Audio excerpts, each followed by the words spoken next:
uns jetzt alle untergekriegt. Irgendwie geht es immer.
Guten Abend, ganz, ganz herzlich willkommen im Literaturhaus zu diesem Fokusabend mit Autorinnen und Menschenrechtsaktivistinnen, Soziologinnen, Juristinnen, Staatsanwältinnen und was unsere Gäste sonst noch viel mehr sind aus Afghanistan.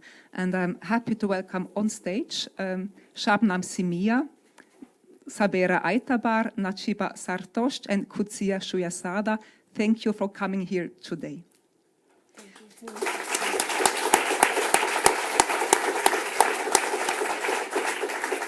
Ich freue mich sehr, auch Sabine Haupt begrüßen zu können, die als Moderatorin durch diesen ersten Teil des Abends führen wird. And I would already like to welcome Homera Kaderi, who is sitting in the public now. She will be on stage in the second part of the evening. And also welcome to her son, Siavash, who also came to Zurich with her.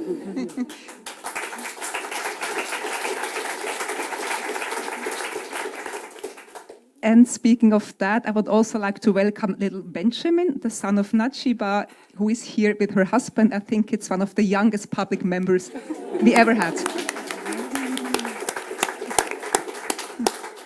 Und ich begrüße herzlich alle Sie im Saal, die uns hier zuhören, die uns auch von zu Hause im Livestream zuhören. Es ist sehr, sehr schön zu sehen, dass Sie so zahlreich heute im Saal oder zu Hause bei uns sind. Und mein Name ist Isabelle von Land und ich bin die stellvertretende Leiterin des Literaturhauses. Es gibt sehr viel Wichtiges zu besprechen, zu hören, zu erzählen heute Abend. Ich möchte deshalb wirklich gleich in medias res gehen. Es gibt aber eine wichtige Sache noch zu sagen, nämlich, dass ich Ihnen Sabine Haupt vorstelle, ohne die wir heute nicht in dieser Form zusammen sein können. Sabine Haupt ist Autorin und Literaturwissenschaftlerin. Sie hat viele Romane und Erzählungen publiziert. Sie ist auch Professorin an der Uni Fribourg und sie ist Mitglied des Deutschschweizer PEN-Zentrums. Vor 2 Jahren hat sich ihr Leben sehr stark verändert. Seit 2 Jahren ist sie nämlich dabei, zusammen mit dem PEN Dutzenden von afghanischen Intellektuellen bei der Flucht aus Afghanistan zu helfen und noch wichtiger, ihnen ein humanitäres Visum in der Schweiz zu erleichtern. Und liebe Sabine, vielen Dank für das Hiersein heute, für die letzten 2 Jahre. Und ich denke, ein Applaus für dich an dieser Stelle.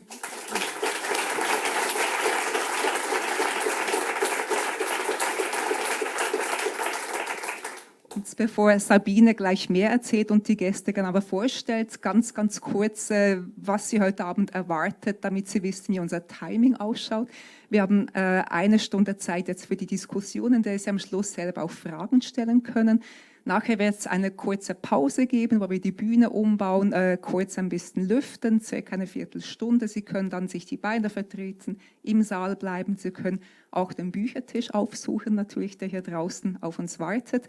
Dann geht es weiter um 7:45 mit der Lesung von Homera Kadiri. Und danach, wenn Sie noch Lust haben und Zeit haben, haben wir einen Aperitif für Sie vorbereitet, wo Sie auch noch mit den Gästen ins Gespräch kommen können. Und ich möchte mich auch noch sehr herzlich bei den Partnern des heutigen Abends bedanken. Es ist das HEX, Hilfswerk der Evangelisch Reformierten Kirche der Schweiz und der Südkulturfonds. Und jetzt bin ich sehr, sehr gespannt und freue mich sehr.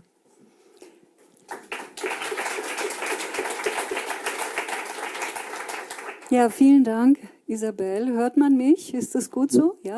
Vielen Dank für die sehr freundliche Einladung und vielen Dank an Isabel von Landen und Nicola Steiner, dass wir hier uns vorstellen können, von unserer Aktion hier erzählen können in diesem wunderbaren Rahmen. Und ich heiße Sie alle ganz herzlich willkommen und freue mich über das wirklich doch sehr große Interesse, das mich sehr überrascht. Und wir werden also heute Abend versuchen, Ihnen die Geschichte unserer Rettungsaktion zu erzählen. Und deswegen habe ich auch ein paar Notizen gemacht. Das ist eine Geschichte, die sich eigentlich nicht an einem Abend einfach so erzählen lässt, vorausgesetzt, dass man sie überhaupt irgendwie adäquat erzählen könnte. Denn es gibt einfach zu viele Personen, das Ganze dauert jetzt schon seit 2,5 Jahren, viele Details und ich verspreche Ihnen, wir werden uns redliche Mühe geben, diese Geschichte zu erzählen. Und es beginnt schon mit der ersten Frage, also wer sind wir überhaupt hier auf dem Podium? Ich werde die Namen nochmal sagen, haben wir ganz wichtige Protagonistinnen. Da ist zum ersten Shabnam Simia, Sabera Aitabar, Najibah Zartosht und Qudsia Shujazada. Aber es gibt natürlich noch sehr, sehr viele andere, angefangen vom Deutschschweizer PEN-Zentrum, die beteiligt sind, bis zu dem inzwischen schon sehr, sehr großen Unterstützerinnenkreis. Und ich werde so ein paar Dinge diesbezüglich heute Abend noch sagen. Isabel hat es schon ein bisschen angekündigt. Also der Ablauf des heutigen Abends ist, ich mache zuerst eine kurze Zusammenfassung der Ereignisse. Also wie ging es überhaupt los? Wie haben wir die Aktion organisiert? Und wie ist der Stand der Dinge? Ich mache das so kurz wie möglich, falls Sie sich weiter informieren möchten. Für weitergehende Informationen habe ich die wichtigsten Presseartikel. Es gibt ja inzwischen eine ganze Reihe von Artikeln, Medienberichten im Radio, im Fernsehen, auch in allen 3 Landessprachen. Ich habe die auf meiner Homepage zusammengefasst. Da können Sie das dann alles noch mal ein bisschen mehr in den Details nachlesen. Nach dem kurzen Bericht kommen dann Shabnam, Sabera, Najibah und Qudsia zu Wort. Ich werde sie kurz dann nochmal auf Deutsch vorstellen, sagen, was sie gemacht haben, was sie von Beruf sind. Bevor die Diskussion dann auf Englisch weitergeht, nur haben mir eben zwei, Sabera und Najibah, haben mir gesagt, und du auch, Qudsia, dass sie so eine Art improvisiertes Dinglish sprechen werden. Ja? Also das werden wir dann einfach sehen, in welcher Sprache. Fühlt euch einfach frei und redet Deutsch oder Englisch, was immer ihr möchtet. Ja, und am Ende bleibt dann, wie gesagt, auch noch Zeit für Fragen, Bemerkungen aus dem Publikum, die wir dann gerne auch in der Pause fortsetzen. Gut, zu meinem Bericht. Ja, wie ging das Ganze los? Also, Sie werden sich erinnern, im Frühjahr 2021, nachdem Donald Trump mit den Taliban verhandelt hatte, marschierten die Taliban auf Kabul zu und wir haben das von Woche zu Woche beobachten können. Es gab diese Karten und so weiter und man wusste, irgendwann wird Kabul auch fallen und an die Taliban gehen.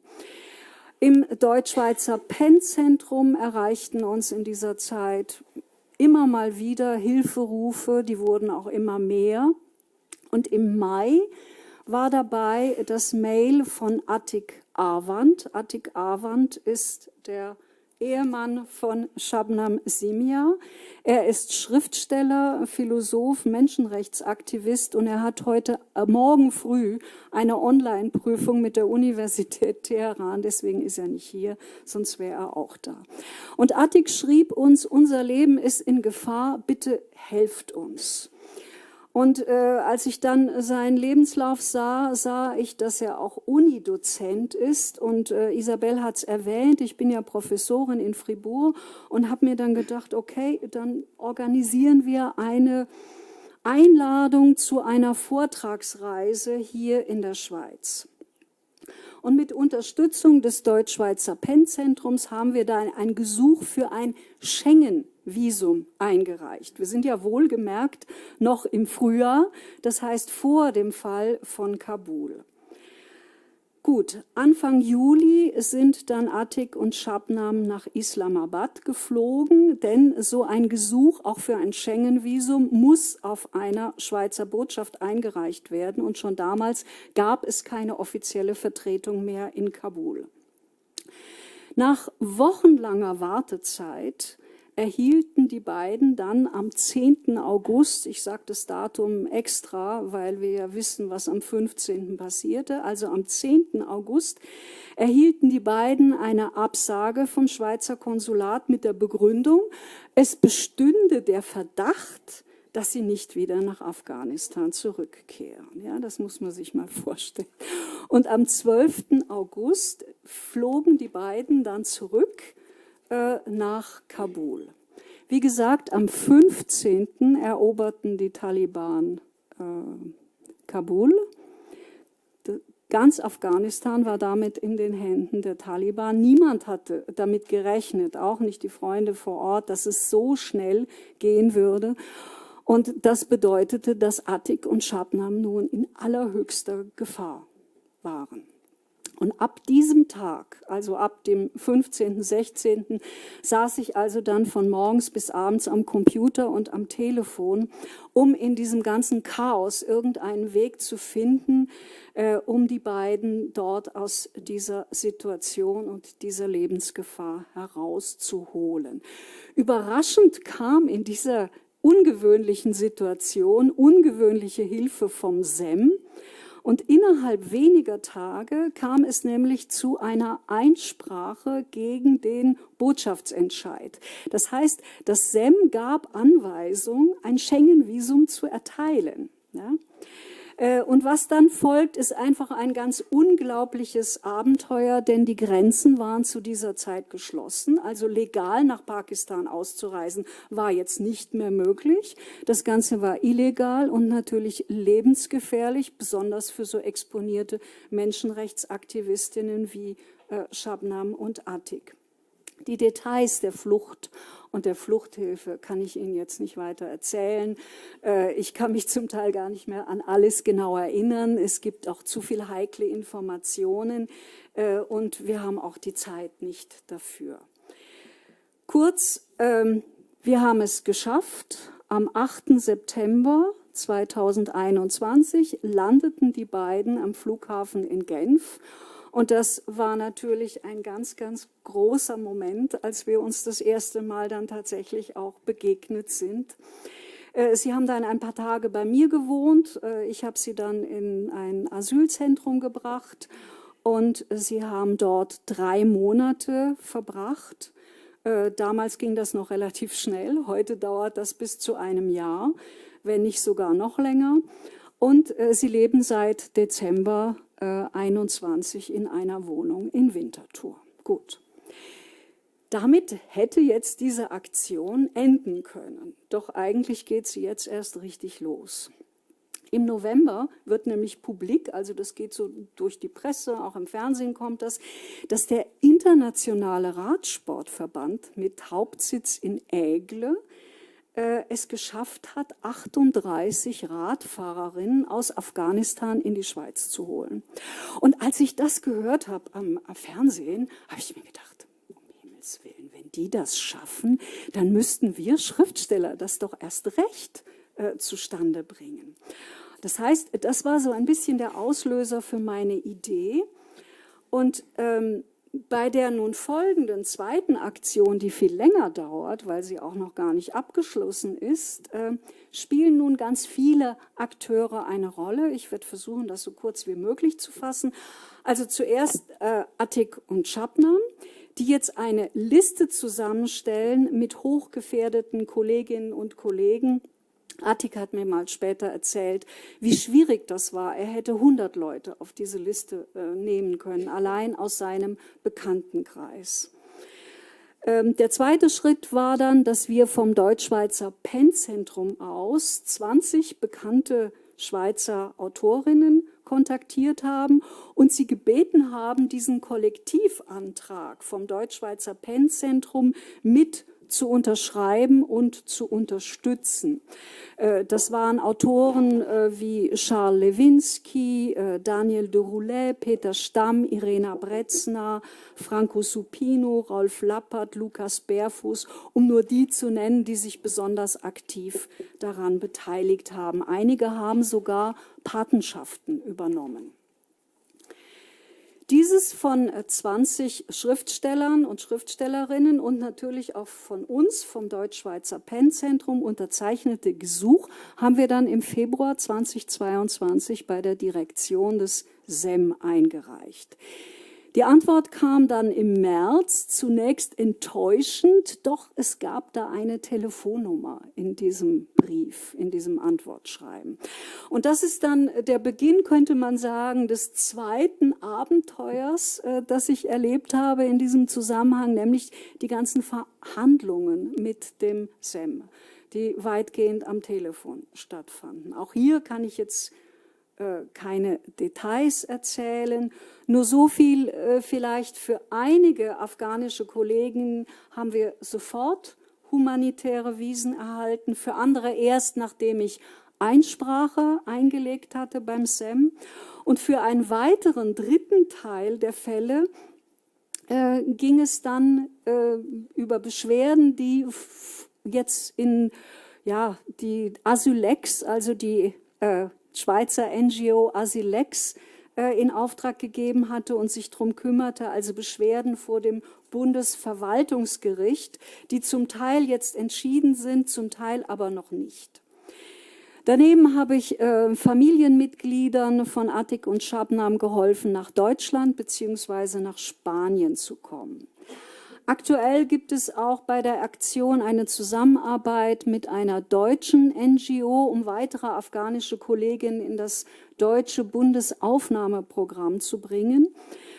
Und ich habe Kontakt aufgenommen zu einer französischen NGO wegen der dortigen Opération Apagan, also die jetzt wieder irgendwie angelaufen ist. Wie das genau funktioniert, ist, glaube ich, den Franzosen selbst noch nicht ganz klar, aber es gibt dort Kontakte. Und vielleicht schaffen wir es eben noch weitere afghanische Intellektuelle in die Schweiz oder nach Europa zu holen. Zum Abschluss ganz kurz zum Stand der Dinge. Insgesamt sind jetzt 56 gefährdete Afghaninnen in Europa, davon 43 in der Schweiz. Sie sind anerkannt hier, haben eine Aufenthaltsbewilligung B und wir haben auch für praktisch alle inzwischen Wohnungen gefunden. 7 weitere Afghaninnen, also eine relativ große Familie, folgt in den nächsten Wochen, weil Asilex da die Beschwerde vor dem Bundesverwaltungsgericht gewonnen hat.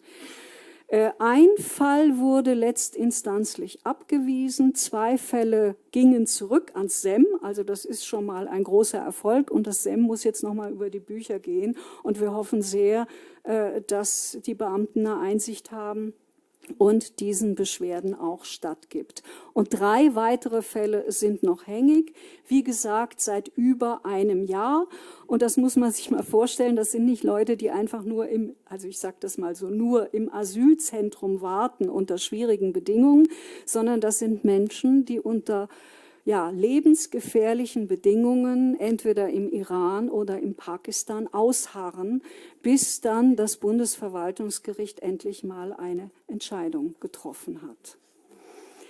Ja, das war die sehr, sehr geraffte Zusammenfassung der gesamten Aktion. Wie gesagt, Sie haben später noch Gelegenheit, Fragen zu stellen und das eine oder andere zu vertiefen.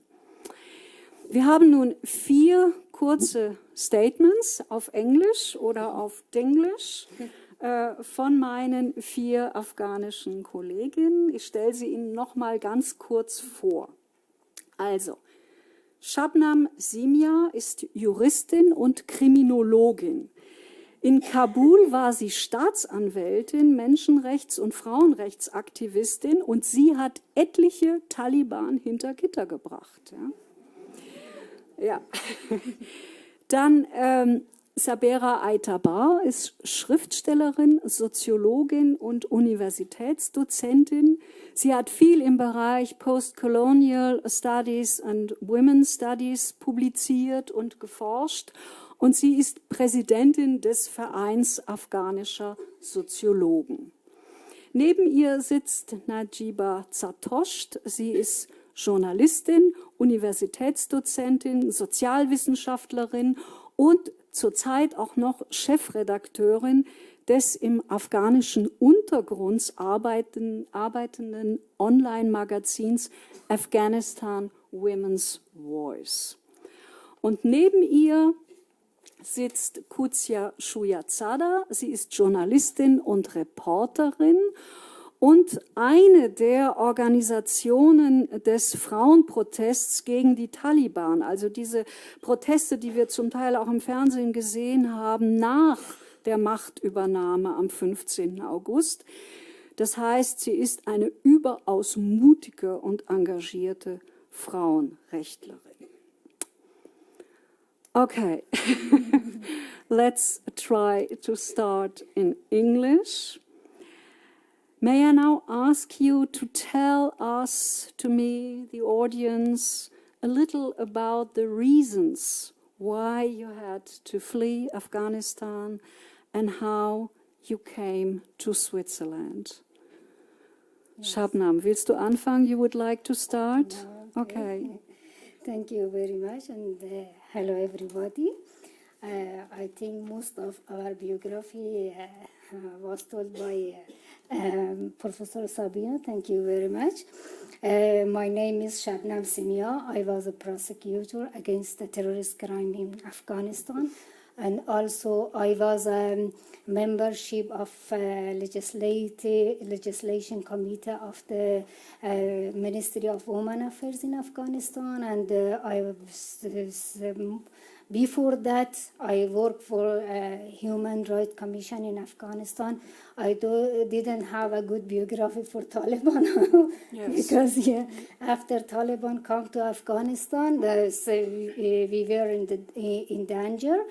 And the last years, the last year of our government, that the security situation in Afghanistan became very worse.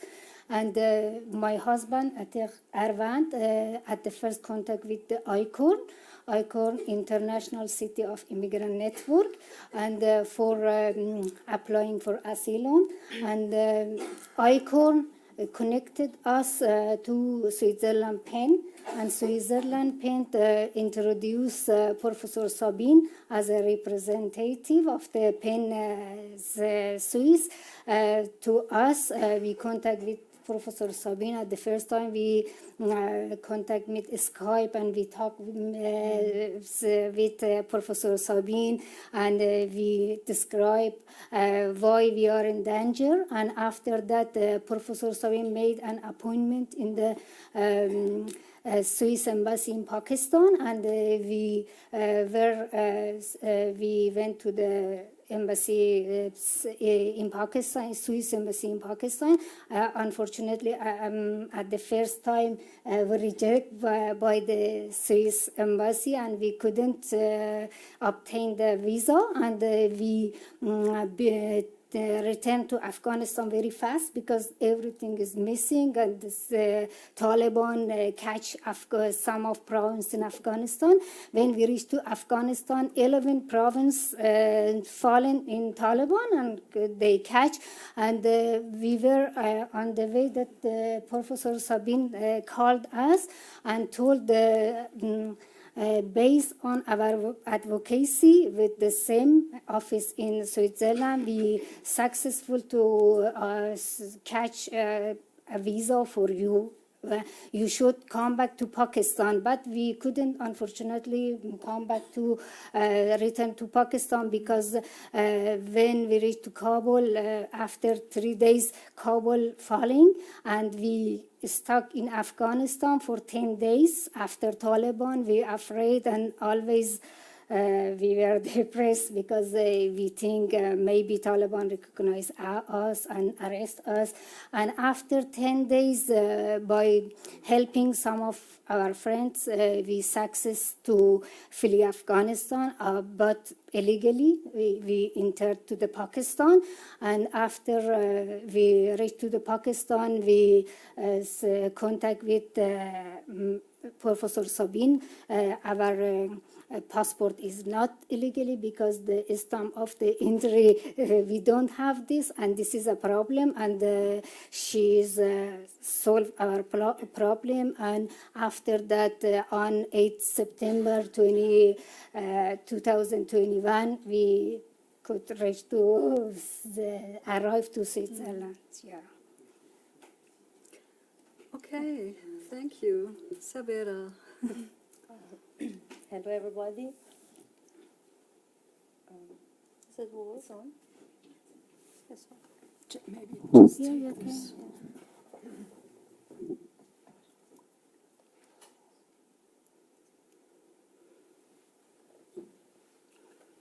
Thank you. Hello, everybody. Thank you for inviting us to such a wise gathering. I'm Sabera Aitabar. As Professor said, I'm a sociologist and writer. I don't know, I am or I was in Afghanistan. I was a researcher and worked with some research project about social subjects. The last one I was working on was about extremism in Afghanistan. And also, beside this, I was working on my PhD thesis. It was a historical subject about Afghanistan. And during these works, Taliban came to power. And I was studying, writing my thesis in Tehran, in Iran, and it was just finished, and I should went back to Afghanistan, and there was no any possibility to go back, and there was no any possibility to stay in Iran because the life condition in Iran was very disastrous, and we were not allowed to stay there legally. And there was a very difficult situation for me and the intellectual activity both in Afghanistan and Iran, especially for a woman from a minor ethnic group, was very difficult. And this was at Atiq, Shabnam's husband, is my friend. He told me that I'm in Switzerland, and he told me about how he could go to Switzerland with the help of Professor Sabine. And then Arvan told me, if I know that how is the situation you in Iran and it's not possible you go back to Afghanistan, so if you want, I can put your name in this list. We have a list, or professor want to try to, if she can, bring some of Afghan intellectuals come to Switzerland. So it was a good news for me, I hope, because I didn't know after studying this much time, what should I do? I can't go back to Afghanistan and I can't stay in Iran, so what should I do? It was a difficult situation. And then after, I think it's 7 months, with assistance of PEN Association and Professor Sabine because Haupt. we had to do an appeal for you. Yeah. It wasn't, yeah. The first time they reject my humanitarian visa, the SEM, and then Professor appealed, and then the second time they accept, and we could fly to Switzerland.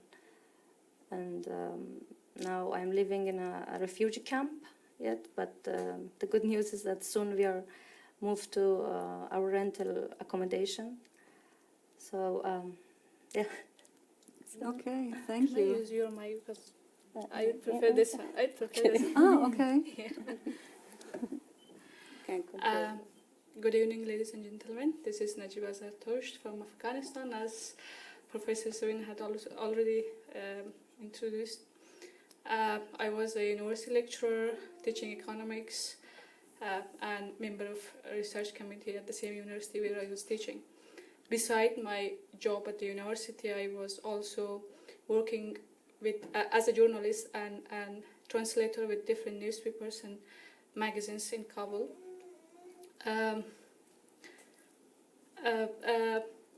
My work with the press was focused on translation, literary translation from different renowned authors such as Francis Kafka, Rabindranath Tagore, Phyllis Hoffman, and so many others. And I would also contribute articles with regards to women's situation and in Afghanistan and how they were struggling in the society being a woman. So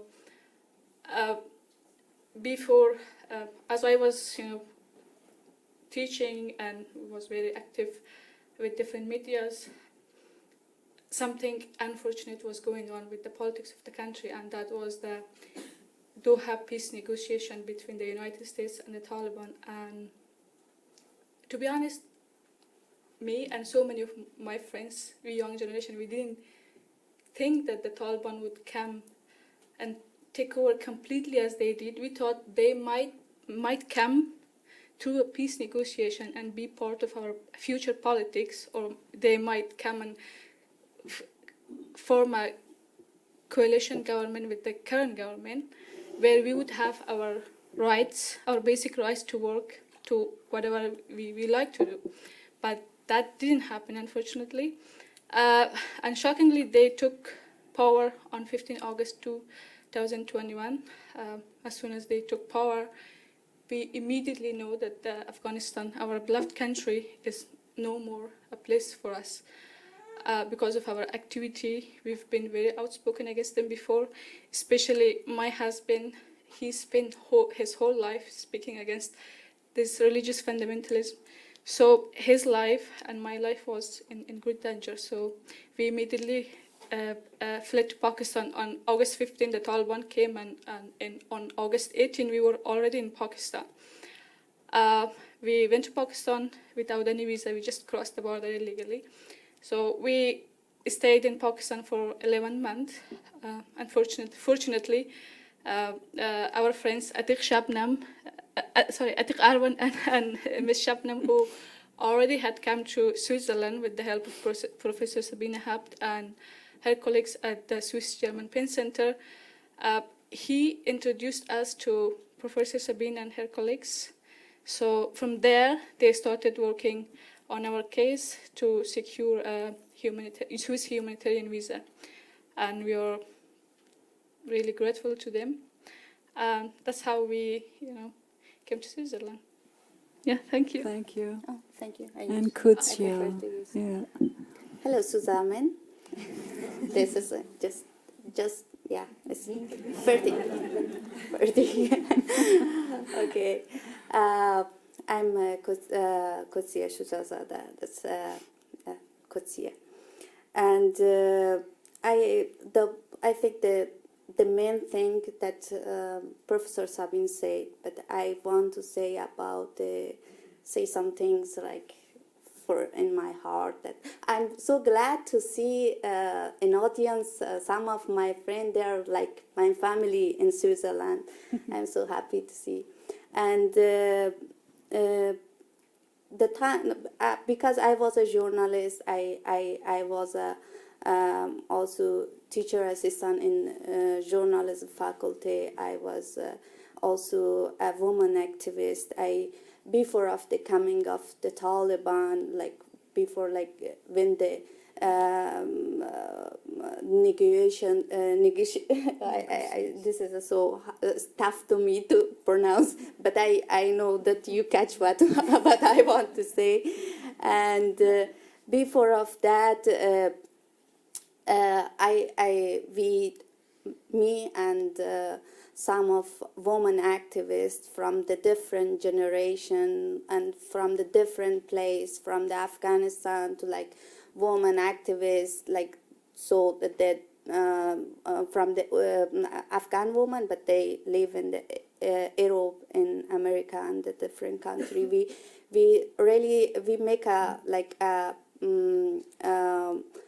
group to just try to show that Taliban doesn't change, because we perspect that Taliban will come, but on that time that the government tried to show the Taliban is like now is they are not so like so fundamental like they used to. Now it's changed, and we try that, and we always interview, we make like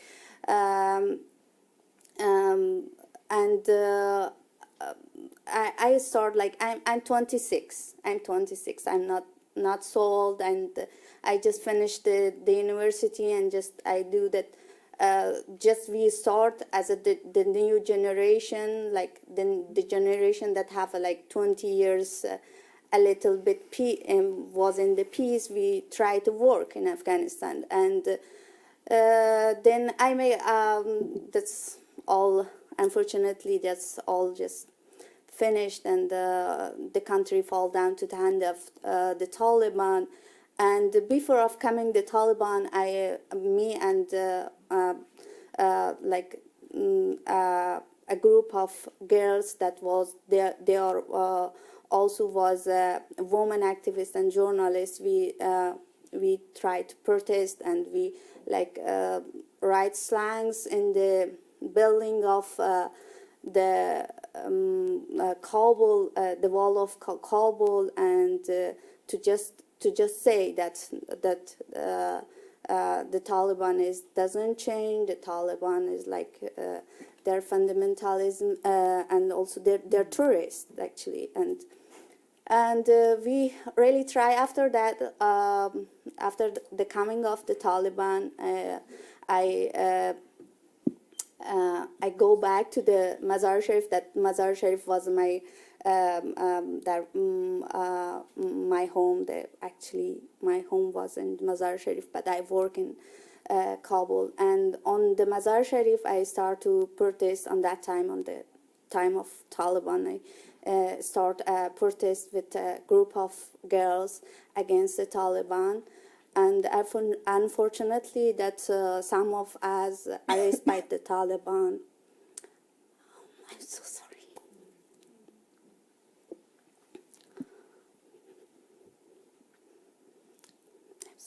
Yeah, it's okay. So you came as the others, you were on the list, you were a friend of Atik, and then you came to Switzerland. Thank you, Qudsia, thank you. Thank you, all of you, for this very touching reports and statements. And now I would just like to learn a little bit very briefly about your situation now here in Switzerland. How do you feel in our country? What are you doing? What are you hoping? Maybe Shabnam, you will try? Okay. Okay.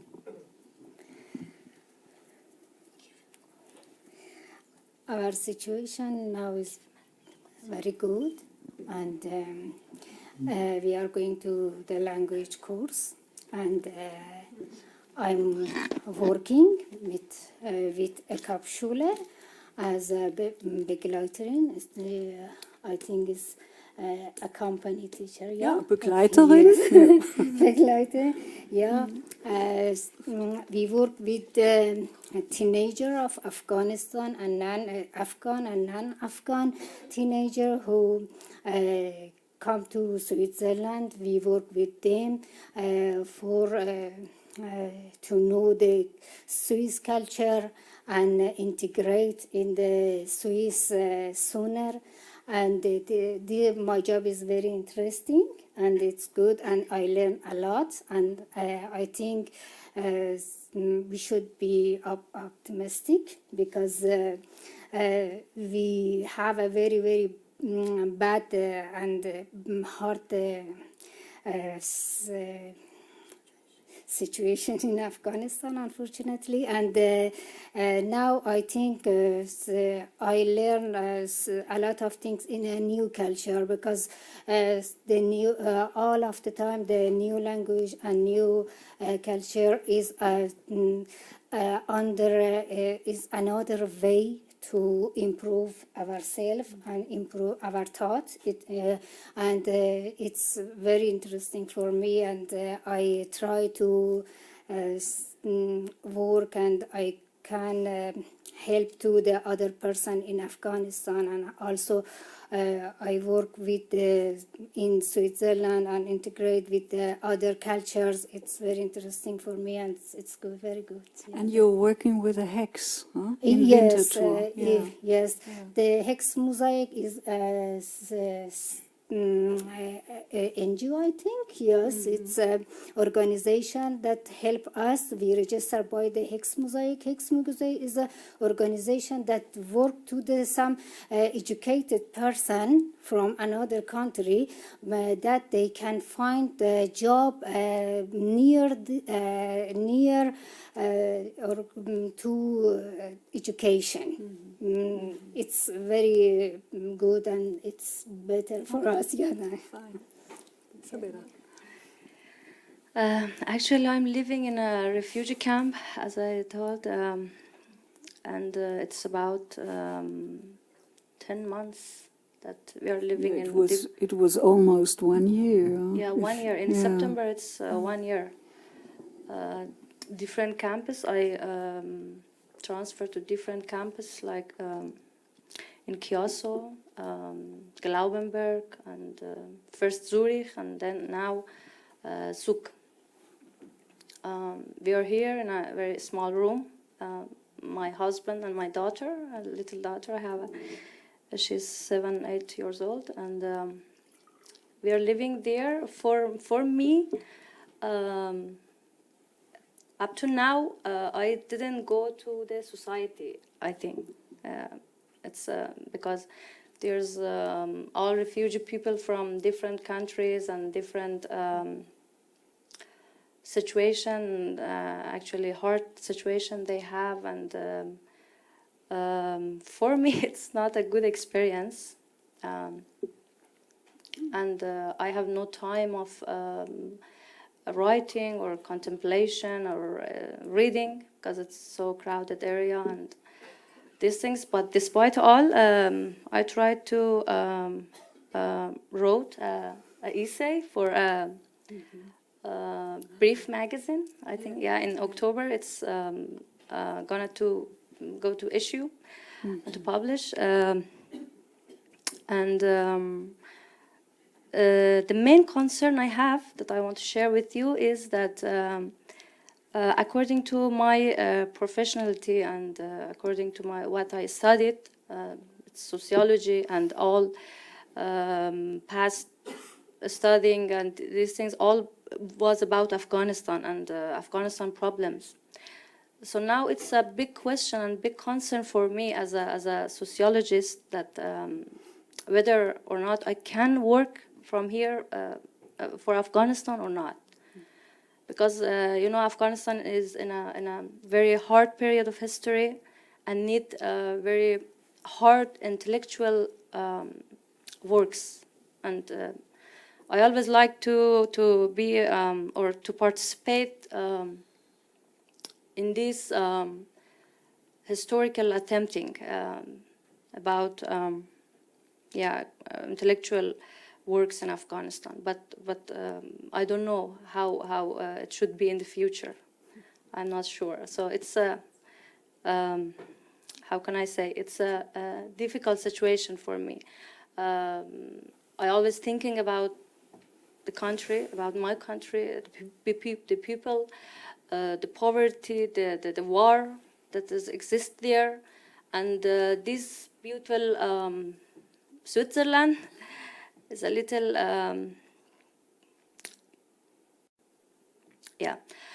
I think Glücklichkeit. Say Glücklichkeit. It's happiness or chance is something common, collective, and a person can't be happy just as an individual, because you have a history behind, and you have people, you have all these attachments, and it's difficult to, in such a beautiful country, we feel very lucky and very happy. So, it's difficult. The experience of homelessness is very difficult to.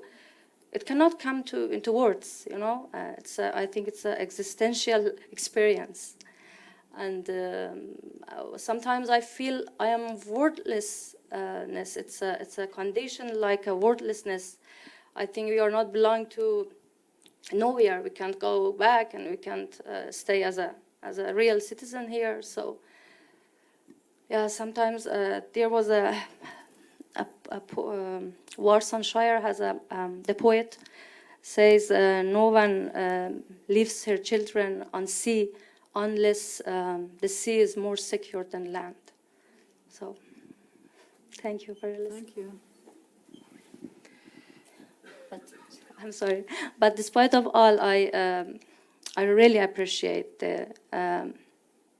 what the PEN Association and Professor Sabine did to us. At least we are alive here, and maybe the future is good. This is very important that in such a world that capital and money swallowed everything in our life, swallowed. I don't know the pronunciation is correct. So take everything from humanity. The nature of this action that SEM Center and PEN Center, SEM also, and Professor Sabine did to us, it's a hope, a voice of humanity, that still humanity is alive somewhere. It's a Lichter in Dunkel. Yeah. So I really appreciate all of these things.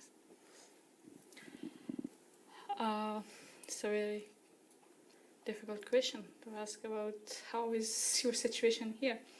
Well, thanks to Swiss German PEN Center and Professor Sabine Haupt, we are here physically safe, and we welcomed our beloved son Benjamin.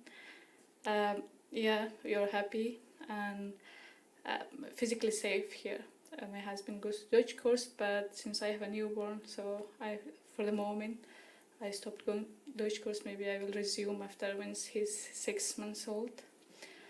But I also work on my online media platform to write about Afghan women's situation under the Taliban regime and how they're been suppressed and how they've been stripped off of their rights. But physically I'm safe, and mentally and my hearts are still in Afghanistan and with the women in Afghanistan. And we have invested so much time and energy to build a strong career in Afghanistan, to work there, to live our life in our country.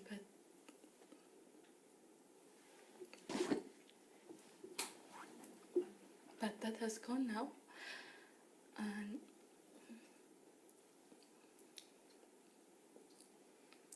And in my mid-30s, I'm here in a new country. I have to learn a new language. I have to work. I have to start from zero, and I don't know what I'm going to do. I'm going to be in the future. What my careers will be in the future, and it's hard. It's hard when you leave everything, your family, your country behind you.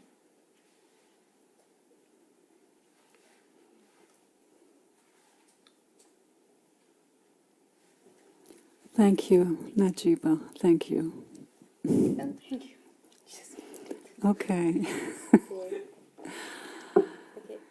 I'm so sorry. It's really tough for me to speak about that. What's happened in Afghanistan. I'm so sorry I can't say that all. That's when I have to speak about my friend that they tortured, they arrest, they killed, and it's still tough for me. I'm sorry that. But now what I do in the Switzerland, I still try to be voice of woman in Afghanistan. I actually try to be voice of woman, but especially in Afghanistan. And we also do some protest in with the hell when I was in the camp with my friend that's there here, and now as Najibah says, and also Sabera, that we try to learn the German, Deutsch, and it's schwierig. But we try, yeah. But, no, sorry, I just kidding. It's einfach. Einfach. But I love to carry on my education because I think this is a part of not just my passion. Yeah, this is also at the moment part of my passion. But when I come here, when I'm now alive and speak with you all, audience, and I think the carry on with my education is like now is my responsibility, because the girls in Afghanistan they can't do, and because of that I really try. Not me actually. In this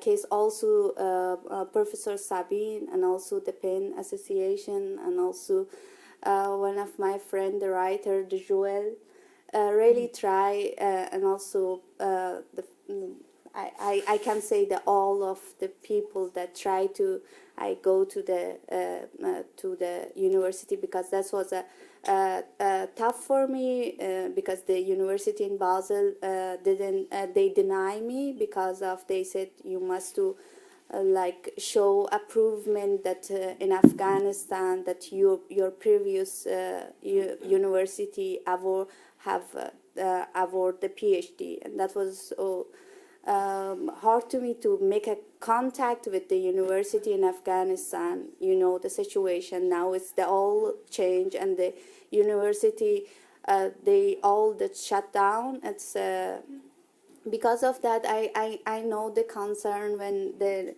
Najibah said speak, and also the Sabera. Yeah, we like to like do something valuable we like to carry on our education, our work, Shabnam, and it's so tough when you think that you're immigrant and you must start at the zero. Okay, it's for me, it's, yeah, but when you think that's all is gone, yeah, like to situation how you find a job, and also when you think that like you can't continue your education, this is the toughest part, I think, in the Sudan. But I'm so happy to say that I can go to the university.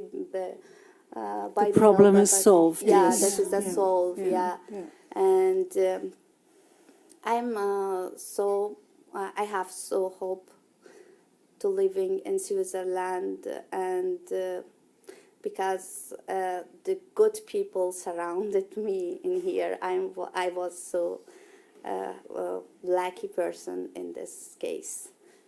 Thank you. Thank you so much, Qudsia. And there are other good people waiting with questions maybe, so I think we will open the discussion. We still have 10 minutes. Isabel, wie sieht's aus? Wir haben noch 10 Minuten, geht das so ungefähr, ne? Genau.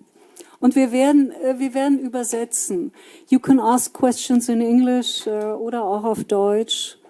Wir improvisieren das einfach. First of all, okay. First of all, I'm very thankful from PEN Center that you invite these really voice of Afghanistan. These ladies, I have knew few of them, but their names, as I'm also from Afghanistan. I can tell you my name.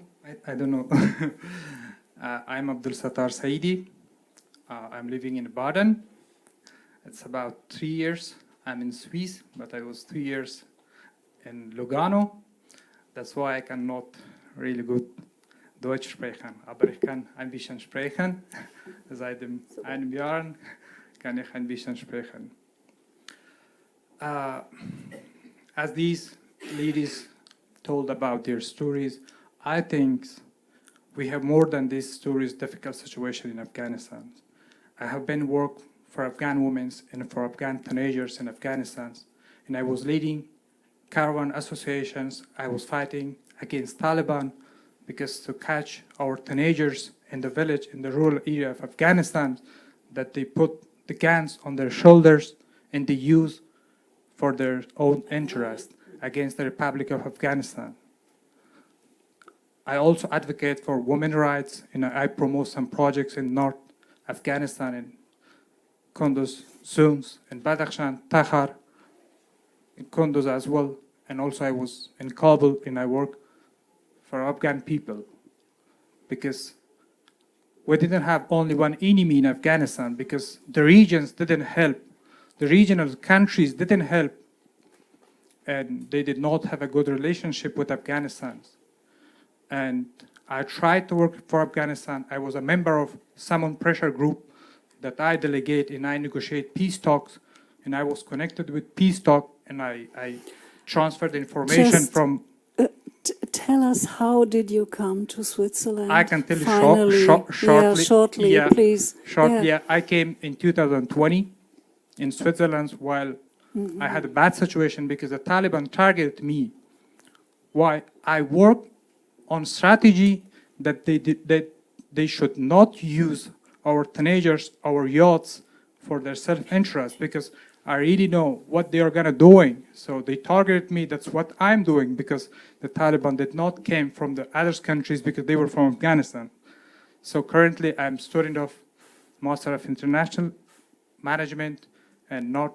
So you came before the fall of Kabul. You came to Switzerland.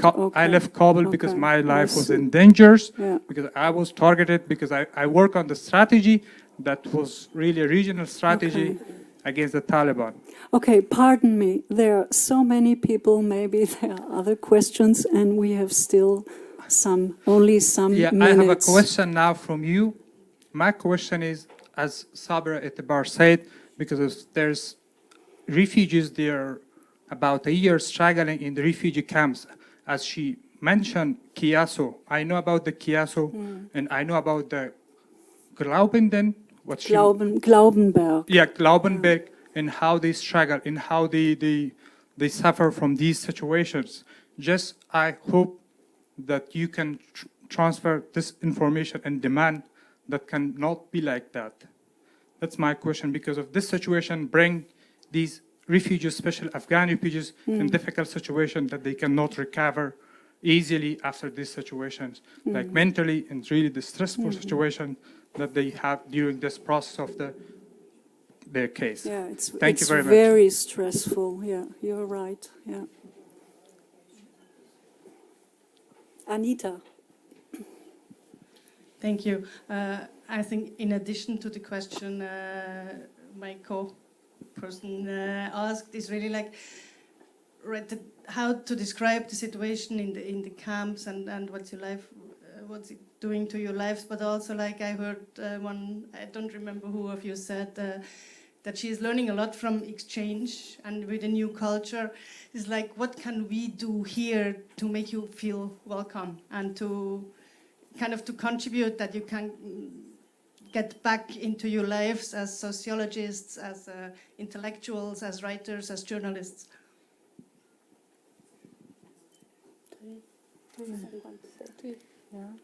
Najibah? Sabera? Thank you very much for your question. Actually, it's very depend on which person what want.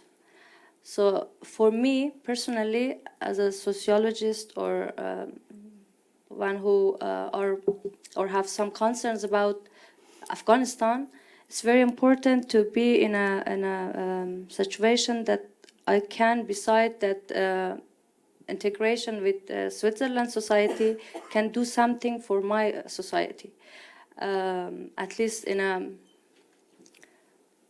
intellectual life of Afghanistan. You know, because if this situation can be provided, it's a difficult, I think, experience life here for us. Because we, refugee or asylee or displaced person is someone who can't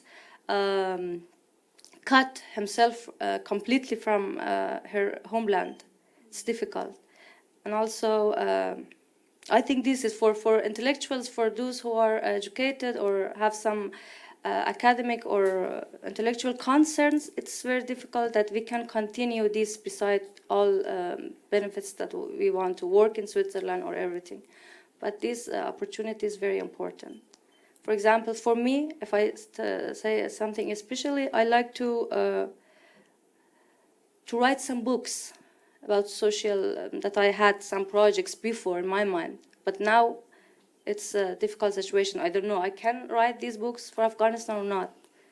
So in the future, if I go to a work that it's not matched with my professionality, and I go in the morning and come back at the evening, so there's no time for thinking about Afghanistan, and there's no time to improve the intellectual life of Afghanistan, or at least participate in this process, in this hard period of time of Afghanistan.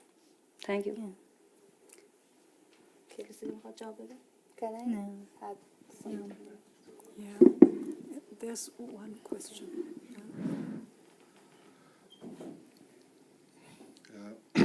First of all, thank you so much, Professor, for making this session very effective and attending my sister coming from Afghanistan.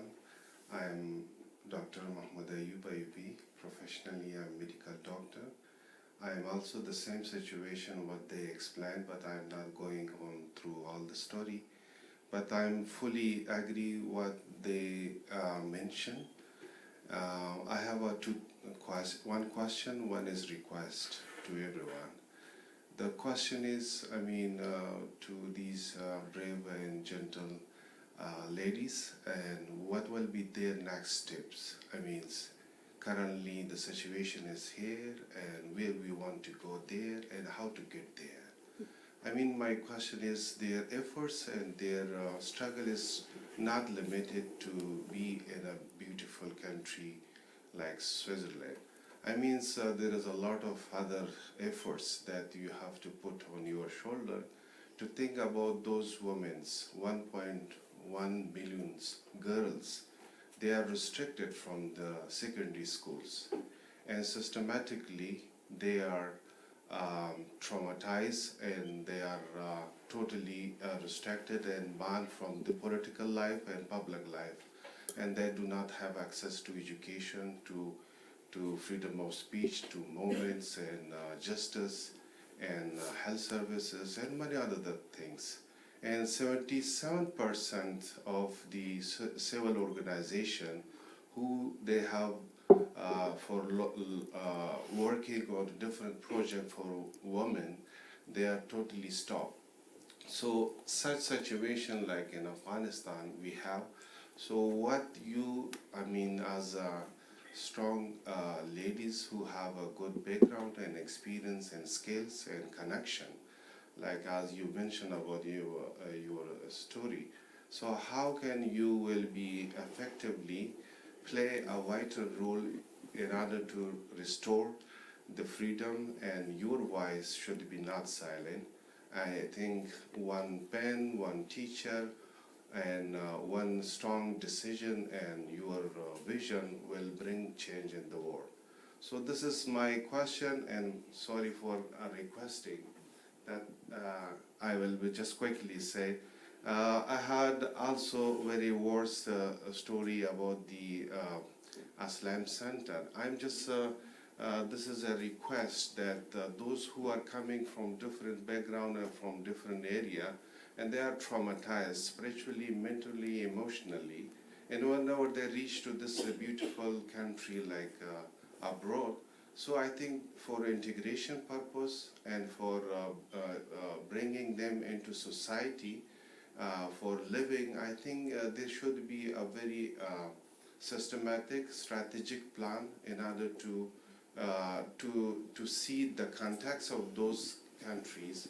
And so I have never seen such situation in the Asylum Center, and we face a lot of trouble there.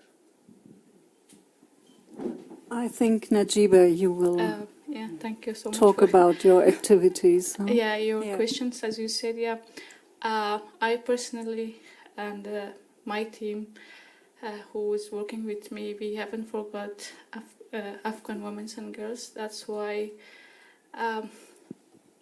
apart from coming here, learning a new language and finding the way to find a job in future and support ourselves, we're also working with Afghan women. We're trying to. That's why we have established this online platform to just raise Afghan women's voice. That's what we can do. That's what I can do. I cannot do more. I'm not a politician, a big politician. I don't have that much power. That we are doing what is in our power. We're just trying to raise the voice of ordinary Afghan women and how they're living their life, how they're being deprived of their rights, their basic rights, and how the Taliban is treating Afghan women. So we haven't forgotten them. We're working, but I know that's not enough. That's what I do, what is in my power, within my power. Thank you so much.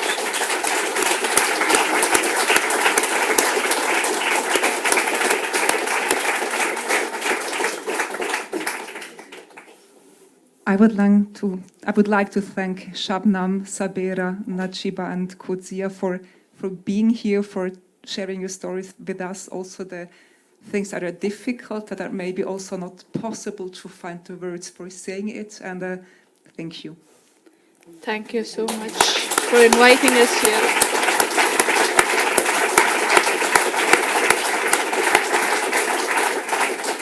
And I also realized while listening to you and listening to the audience, there are so many more stories that didn't have the time to be told now, and one evening won't be enough for it.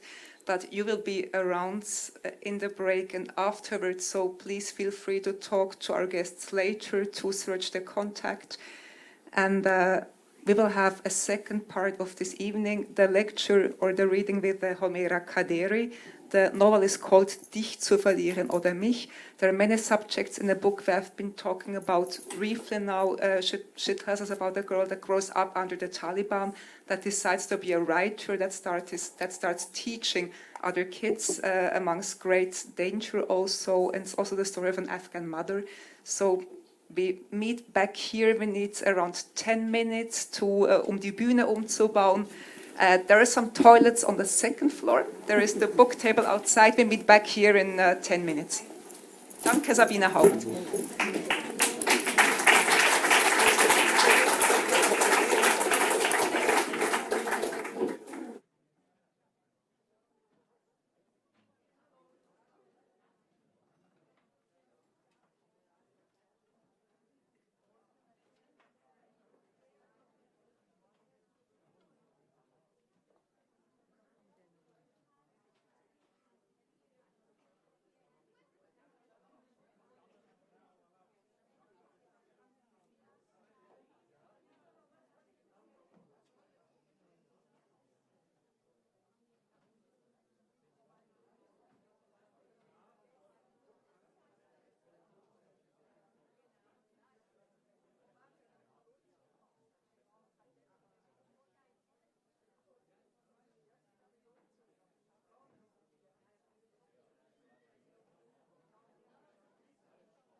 So nicht bis weglassen. Okay. Ja, weil sonst nachher ist meine Vorstellung von ihr kürzer. Okay, also sozusagen eine Historikerin, früher Journalistin.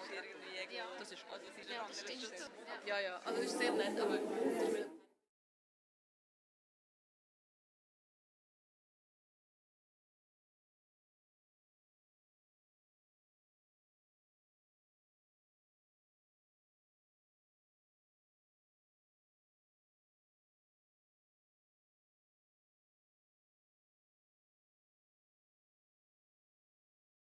Discussions in English and the reading in German. It's around like 2 times 10 minutes.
herzlich willkommen zurück zu dieser Lesung mit Homera Kaderi. Homera, once again now on the stage. Welcome to Zurich. It's such a pleasure to have you here as our guest this Thank evening. you for having me here.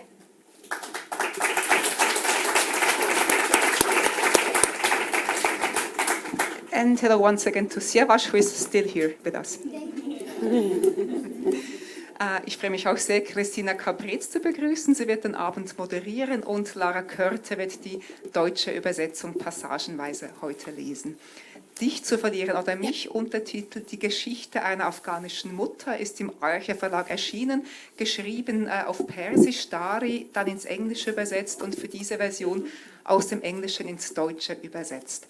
And when I read this book, Homera, I was so much impressed. On one hand, it was the voice of this little girl, so liveless, so courageous, so full of life, and doing what she wanted to do in the biggest part of the book. But then also the sad part of the story of loss and of despair and of all the things that are not possible. And as you say in the afterword, an endless stream of sorrow also being told in this book.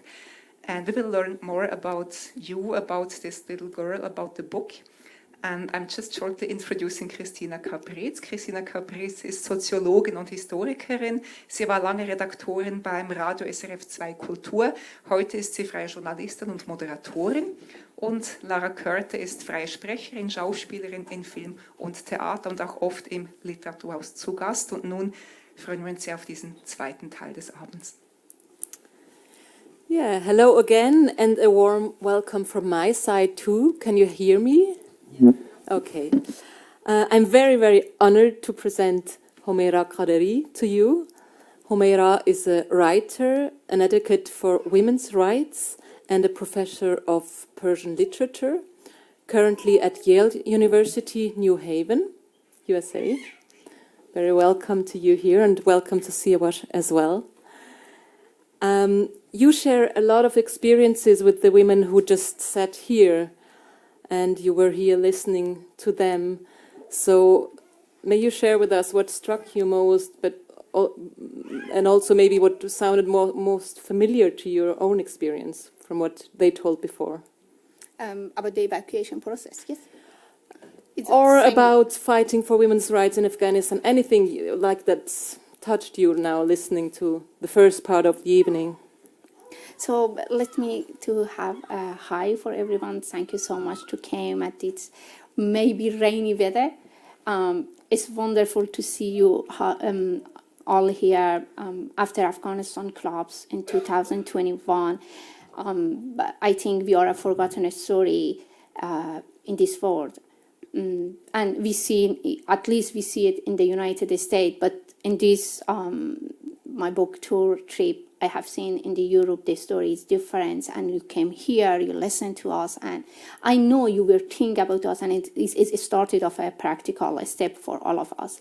I have sold book salon in Berlin, and it was shocked me because in the United States, except the universities, they want to really, in the University of United States, they really wanted to know the real story and what's happened in Afghanistan, because, you know, everything that's happened in the media and they wrote is really different than the reality on the ground. So, but university, yes, but the other places, it's very hard to speak about Afghanistan, and sometimes you cannot see that feeling in people to listen to it. So in this trip, I really feel good. It means you make alive again my life, and it gives me a big courage. And please let me say a hi in my local language for my people who came here.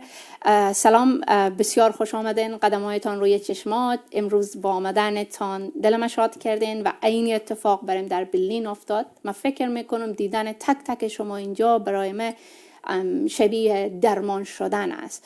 I think that seeing my people in this country and or every other country across the world is like a cure and remedy for me. So in these trips, as I found myself again as a writer, I also take heal from my people. Thank you so much. So when we are saying what I did for the women in Afghanistan, I wanted to be honest. I didn't do anything for them. Everything that I did, it was for myself. Why? Because I wanted to be a role model for others. I went through a lot of tough times, let alone the personal life. I was born in the period of time that Soviet Union occupied Afghanistan. I had that bad experience in my life. I lived during the civil war in Afghanistan. I lived during the Taliban, first time when they conquered Afghanistan in 1996. I was 5 years under the yoke of Taliban, and after that I lived the Republic period. But as you know, Republic period also in Afghanistan wasn't as an ideal time for women in Afghanistan. You will hear from me more about that time. Every day in every street of Afghanistan, especially in Kabul, the place that I lived, we have exploded. I remember one day we wanted to go and voted to new presidents. Me and my ex decided to go to different places just for maybe they'll be in one of these places in different time and separately, because we didn't want to, if there is any explosion, my son grew up without father and mother. So even in the some days when our way was to our job, our path was the same, and we tried to take different paths from Kabul to our ministry.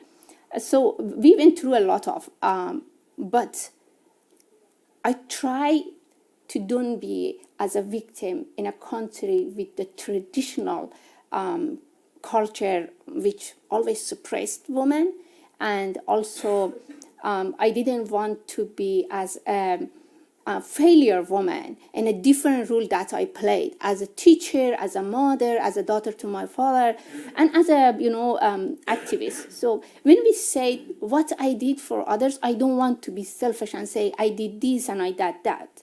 I wanted to say I did everything for myself to be as a role model, as a successful woman. I don't know how much I was or I would be, but I think in Afghanistan, if every woman crossed that red borders, which was made by men and women, I think she did a lot for herself and others. Mm-hmm. Thank you very much for that introduction. You already gave an insight into the content of your book. You're here to present your book that has been translated to German with the title Dich zu verlieren oder mich. This is Dich, it's her son, Siawash, who is sitting here, to lose you or to lose me, because at one point of your life you had to decide. Fortunately, you've got him again. But also you tell the story of your childhood, your youth, your adult life as a woman in Afghanistan, and we will hear some parts of it just in a moment. Maybe something that struck me about this book is how you show how patriarchy installs itself in very everyday interactions in Afghanistan. Of course, also in Switzerland, but I think in Afghanistan it's more brutal, more direct, more outspoken. And one example for it is that your grandmother, Nana Jan, says a girl should have fear in her eyes. So how does she mean that a girl should have fear in her eyes? In Afghanistan, when we speak about a girl, we have different definition for being a girl or a woman than others country. It means living in Afghanistan like living in a different planet. If you be a silent woman, if you be a fearful woman, so it means you're a good woman. And when you cross all of these, you speak loudly, and you don't fear from others, and especially from the walls, which pushed you always to the houses or surrounded by themselves. It means you're a bad woman. And my Nana Jan, my grandmother, she is a very kind woman, and she has her strategy to survive in that traditional country. her strategy worked for her. But for me, it didn't, because I didn't like all of her victims that he endured in all of this situation. I wasn't a person who always feared from father, mother, cousin, uncle. And my grandmother told me one day, this bravery bring you failure. And in the country of Afghanistan, she was right. And she brought me failure, as the society different from the failure. For me, it was a successful life. But for my grandmother, it was hard. And at the end, when my ex-family and my ex-husband took my son, one day my grandmother told me, I told you, don't be brave. The society doesn't like women who are brave. So she said this also to protect you in a way. Always, in her ways, but in her ways, with her method, with her strategy. I don't want to hide it. After I didn't have my son with myself for 4 years, sometimes when nobody was around me and I was alone in my bed, sometimes I thought maybe she was right. All of this pain came from bravery in that country. Maybe just to explain, at one point you decided to go to the US because you didn't see future for yourself in Afghanistan and to leave your husband, and then it was clear you could not take your son with you. But of course it was always your goal to get him back, and it cost you years of fights and of being separated by him. Yes, exactly. The process, maybe we came to the book a little more, Yes. and we can clear the story a little better. Yes, this is very fine. Maybe we can hear an extract of the book.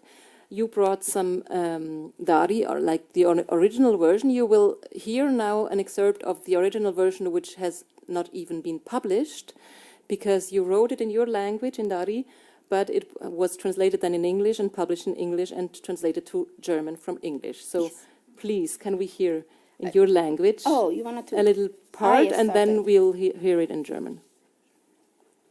I know it doesn't have any meaning for you when I'm reading it.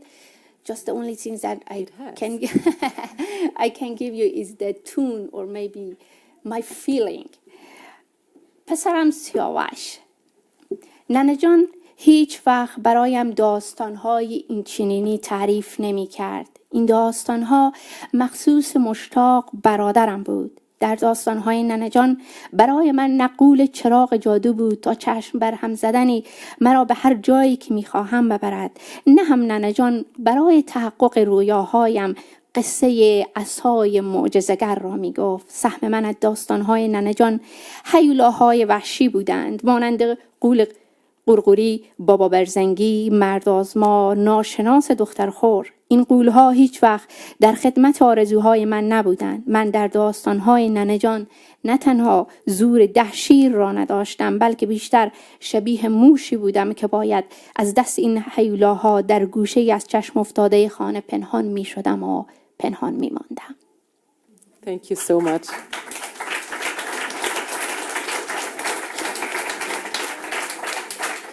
And I know it has got a meaning for everybody in here, but for some of the people here, they understood, I'm sure. Sure. And the other ones will have the translation now read by Lara Körte.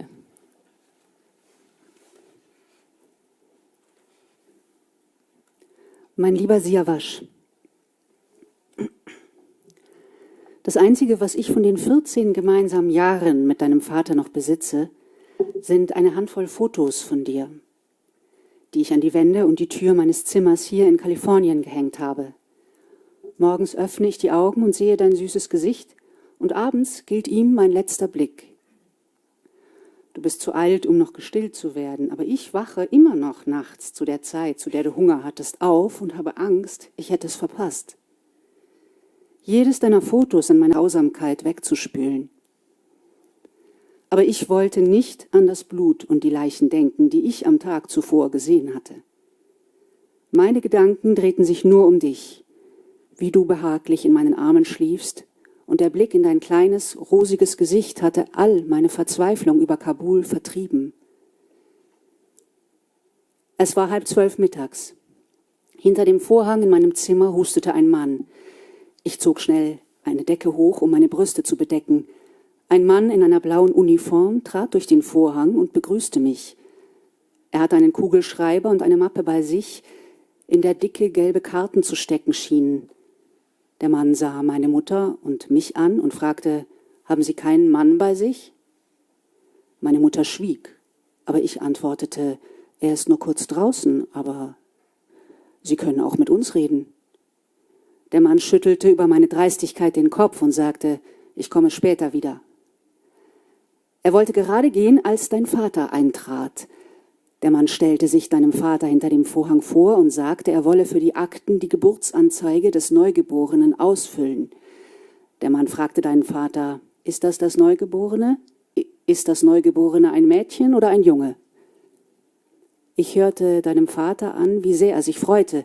Ein kleiner Prinz, sagte er. Der Mann fragte, wie heißt er? Dein Vater antwortete, Siawash. Offenbar füllte der Mann hinter dem Vorhang diese gelbe Geburtsanzeige aus. Der Mann fragte deinen Vater nach seinem Namen und dann nach dem Namen seines Vaters. Dann fragte er nach den Bescheinigungen des Gynäkologen. Dein Vater nahm die Papiere vom Tisch neben dem Bett und gab sie dem Mann. Ich hörte, wie er die Seiten durchblätterte.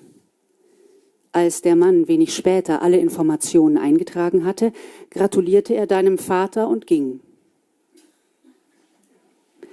Du warst ganz aufs Trinken konzentriert. Als dein Vater durch den Vorhang trat, hielt er die gelbe Geburtsanzeige in der Hand. Ich ließ sie mir von ihm geben und las sie. Darauf standen dein Name, der Name deines Vaters und der deines Großvaters.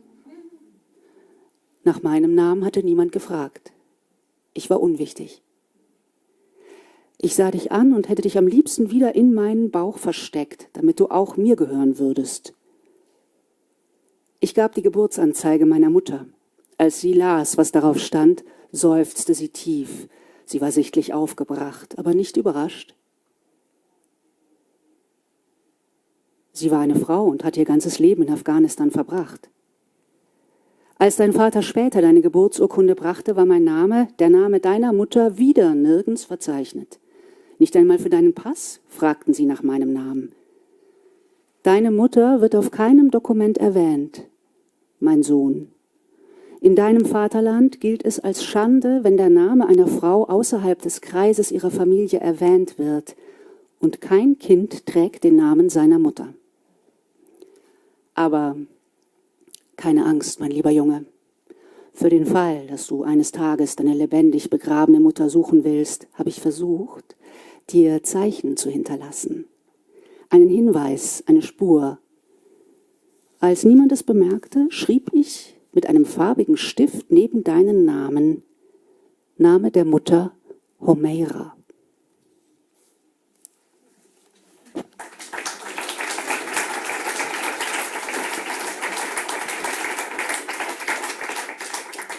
So did anybody see this? Like your handwriting with your name? Yes, on the I birth told you. I certificate? told you I did everything for myself. Yeah, there was, but we lost it finally. And I remember when I wanted to brought my son in the United States, in the process of immigration, they asked me for a sign that he is my son, and I didn't have any paper to show them that he is my son. I couldn't show that clue in my body today. So what did you do then? I went again back to the hospitals in Kabul and asked them and begging them to give me a certificate.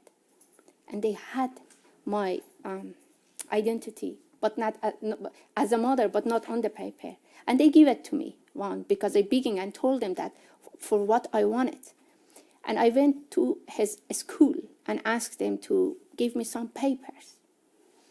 And I explained in the big letter to the immigration process in the United States and I told them that I just broke every flag in my life when my Nanajan told me, but I didn't know I should go for you also for United States immigrant process, and I crossed that already. And it's not easy for me. Finally, it was a hard process till I could improve them that I'm her mother, and it took a lot of energy and brought me a lot of sadness. But he's here, and he's going with me around the world.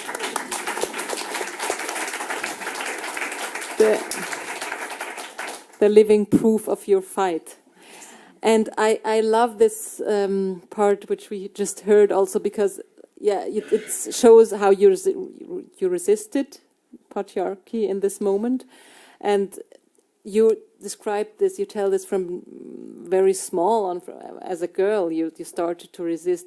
And I asked myself, how can a girl get the idea that she is entitled to more when the whole world tells her she's not? How did you get the idea that there could be something beyond the traditional role of a woman? It will be a big lie to say, I was an educated girl and I read a lot of books about it. No. I didn't like my grandmother's and my mother's lives. I just didn't want to be like them. Not more. I didn't know anything about being a feminist. I didn't read about this term, anything. We didn't have this book, a kind of book in Afghanistan. Even this term of feminist is very new. It belonged to this 15 years ago in Afghanistan. But when I started to be a woman, it's back to 30, 35 years ago. From the days that my Nanajan told me, where is fairy in your eyes? And I said, I don't have it. Even I backed my eyelash and I saw there is not any fair. So I think I don't want to say I was a feminist. No, I was a person who wanted to have experience more than her mothers and her grandmothers. Mm-hmm. They were not a happy woman. They were not happy women in their life. And I wanted to be happy. Mm-hmm. I want just not more.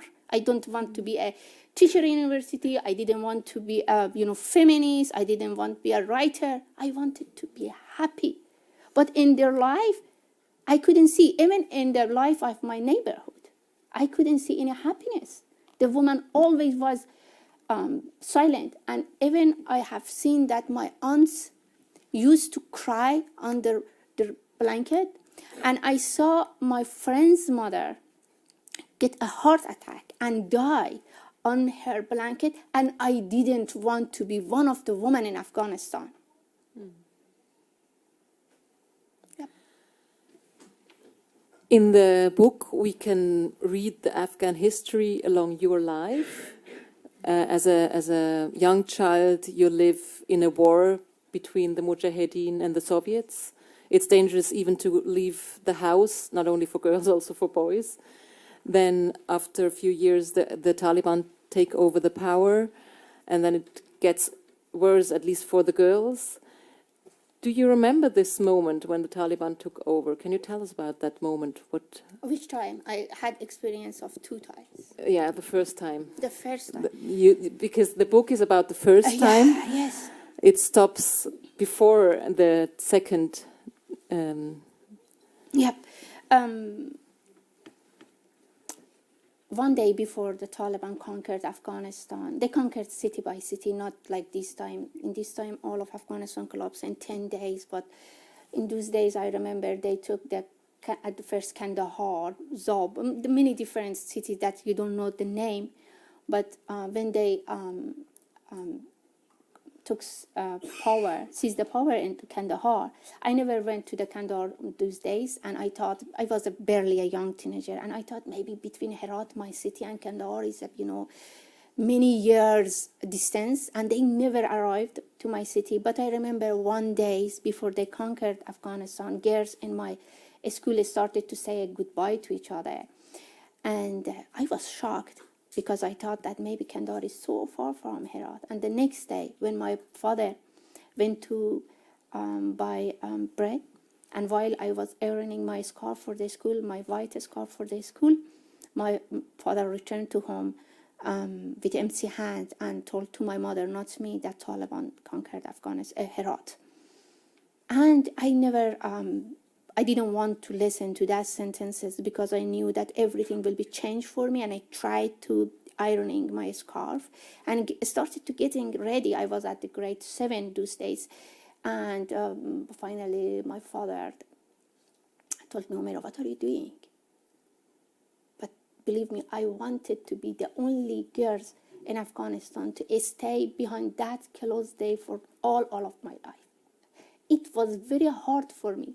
Even now, when I'm thinking, I passed many bad days in my life. I went through all of those days, but the days that I saw a big lock on the door of my school, it is forever, ever my bad days of my life, bad day of my life. So it was like a nightmare for me. And sometimes I think it's like a blackout. I lost in between a big hole, dark hole. Taliban took the power, and from the same day, they announced their rules from the mosques, public of the mosque in Herat. There was no place for women. They never speak about us. And that was their saying. And they just say, school is closed, and we know for who. And they say, for example, street is banned, and we know for who. And I don't know. Maybe I know.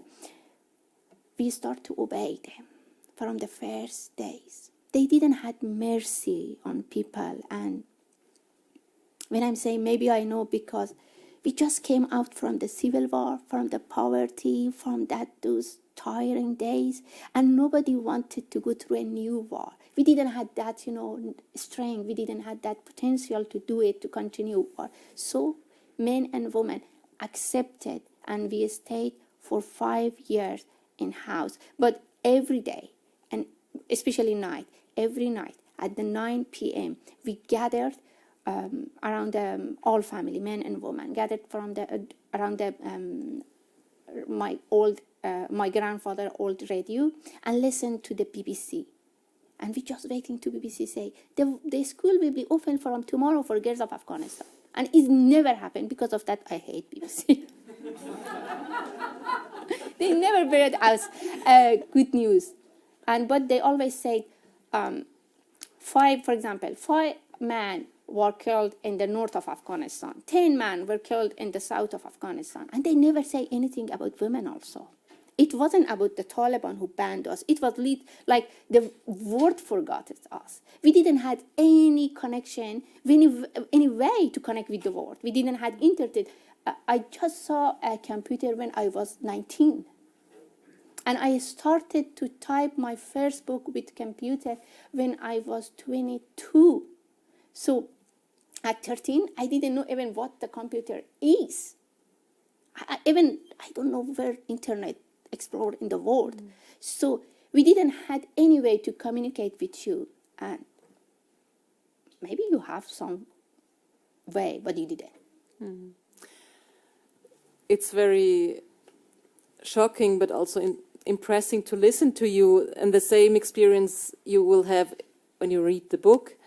And what is also so impressing is that you read the book and you know it's like years ago, but it's happening right now, or it happened like 2 years ago.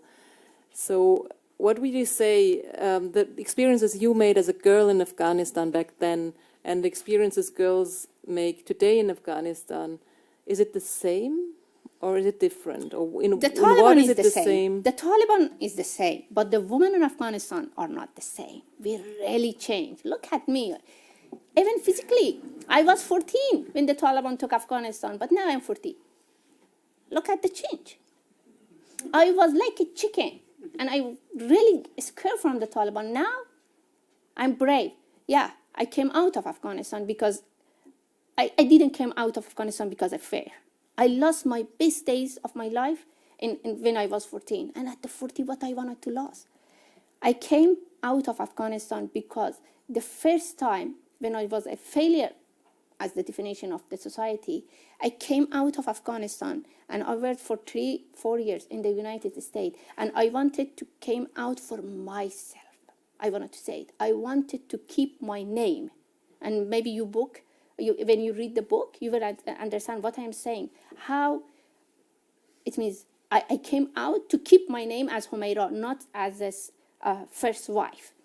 But when the Taliban took power in 2021, I came out this time because of my son. I did it one time for myself, and I wanted to be the same selfish woman who always do something for herself to keep the name, to keep her name. I did it because of my son. He is here. He can say, if I'm saying something that is not true. He didn't want to be friend with the Taliban. I didn't want, but I take him out of the house and ask them, Siavash, we wanted to live in this country with this man. And if we want to live in this country with this man, with Taliban, you should come out the house and say a hi to them and shake hands with them. We will fight against them, but in our way, not we take a gun and slapping them. And I didn't take him, and I didn't say it at the home, and just I told him the internet time is, finished, and we should pay for internet bill, and we should go out. And when I take him from the house, I didn't went to direction of the internet. I went to direction of the University of Kabul, and he started to cry. And he told me he never want to be friend with the Taliban. I couldn't explain him what's the meaning of friend when I am saying. I don't say to be friend and play soccer with them. I just wanted to say we cannot fight with gun. I'm not a person to fight with gun. I have my pen. I have my pen, and my pen is weapon. So when he told me, I had a shock. And the next days, every day, when some plane took off from the airport in Kabul, he told me, and he was saying me, if you think about me, I was in one of those planes right now.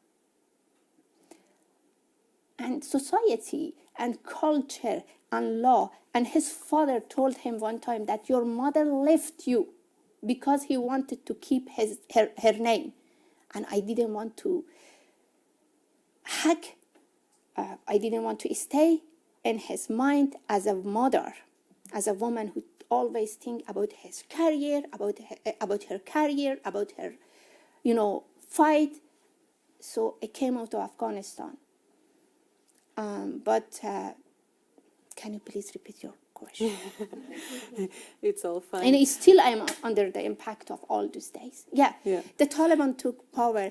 Actually, the question was, what is the same and what's different? And maybe you answered the question. You said that the women change, and of course, a girl of today was not present in the first time when the Taliban took over power. But you mentioned the internet. You said when you were a girl, there was no computer, no internet. And we didn't know anything. So I guess there is internet nowadays. So but now, it's different. It's really different. And the first time we obeyed Taliban, we had just one demonstration in Herat city. I don't know anything about other city because we didn't have any connection with each other. We didn't have internet to understand what the girls in other city, what they are doing. But in Herat, in 5 years, we had just demonstration. One times demonstration.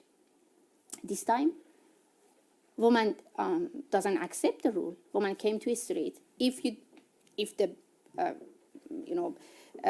West doesn't want to cover that demonstration, is another story. But the woman is on the street. The women are in the street. The woman every day demonstration, even in their homes, and their connection with the media. So we really change. I am proud of this big change in Afghanistan. Maybe fighting with Taliban is not enough because we are alone, but for my society, it's a big change. Mm-hmm. And before you said I just accepted the Taliban when they came into power the first time, but it's not quite true. And we will hear in what way it's not true in the next part Lara Körte is reading to us. So the change we hear about, it's now the first coming into power of the Taliban in 1996. Die Veränderung war fast augenblicklich spürbar. Auf den Straßen waren schlagartig keine Frauen mehr zu sehen. Nur Männer durften die Basare und Märkte besuchen. Ärztinnen verloren ihre Stellen in Krankenhäusern und wurden nach Hause geschickt, bis auf einige wenige auf den Entbindungsstationen. Die meisten Frauen entschieden sich, ihre Kinder zu Hause zur Welt zu bringen, weil es selbst in Begleitung eines Mahram auf der Straße gefährlich war. Den Taliban genügte jeder Vorwand, um Frauen zu verprügeln. In unserem Viertel starb fast jeden Monat ein Baby oder eine Frau bei einer Geburt. Während dieser ganzen Zeit fühlte ich mich wie ein Vogel im Käfig. Ich schlug mit den Flügeln gegen die Stäbe und versuchte noch immer zu fliehen. Der einzige funktionierende Radiosender Herats wurde von den Taliban kontrolliert und brachte nur noch religiöse Gesänge und Koranrezitationen. Also hörte ich jeden Abend BBC und wartete auf die Nachricht, dass die Taliban abgezogen waren und die Mädchenschulen wieder öffnen würden. Ich ging erst zu Bett, wenn die Nachrichten vorbei waren. Dann weinte ich mich unter meiner Decke in den Schlaf. Madar sagte, Herat sei voll von verlorenen Spatzen. Ich saß im Maulbeerbaum in unserem Garten und beobachtete diese kleinen Vögel, die von Ast zu Ast flatterten. Wenn sie sich in den blauen Himmel erhoben, wünschte ich könnte mit ihnen fortfliegen. Einmal sagte ich zu Mushtaq, ich wäre auch gern ein Spatz. Er spielte gerade mit seinem Fußball, schoss ihn immer wieder gegen die Hofmauer und fing ihn mit den Händen auf. Jetzt hielt er inne und überlegte kurz. Madars Burka ist schön groß.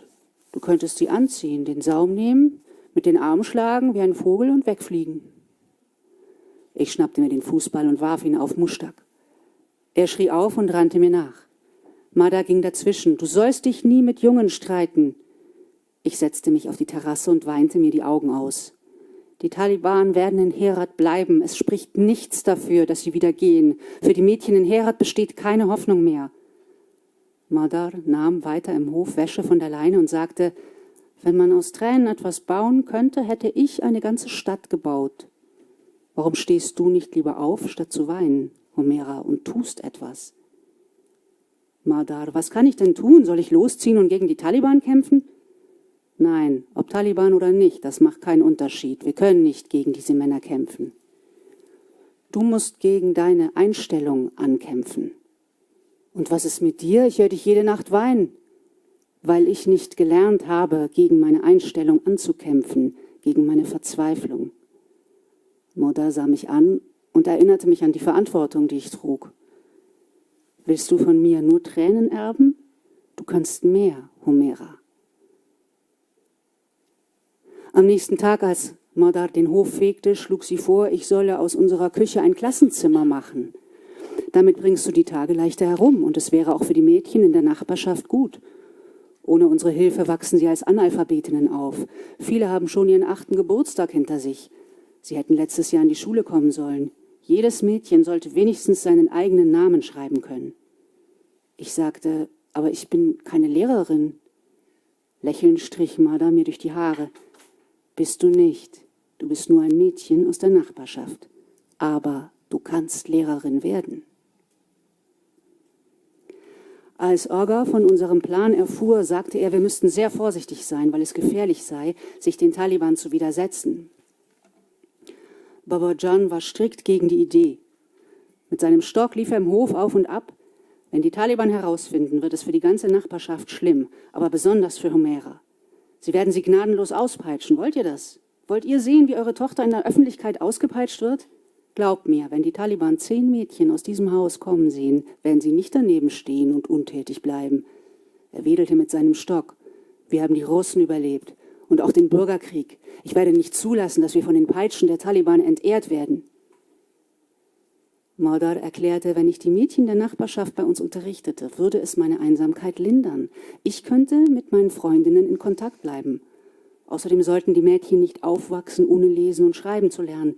Wenn die Mädchen Analphabetinnen blieben, dachte ich, hätten die Taliban ihre niederträchtigen Ziele erreicht. Auch wenn ich Angst hatte, freute ich mich darauf. Ich nahm die Hand meines Großvaters. Ich möchte das wirklich gern tun, Babajan. In der nächsten Woche grübelte und plante Aga. Er suchte nach einer sicheren Möglichkeit, in unserem Haus eine Schule einzurichten. Ich schlug vor, wir sollten die Mädchen zu uns einladen und sagen, wir würden den Koran lehren. Babajan protestierte, man kann ja mit allerlei Sachen Schindluder treiben, aber nicht mit dem Namen Gottes und dem Koran. Babajan, du kannst den Koran lehren, nachdem ich Lesen und Schreiben unterrichtet habe.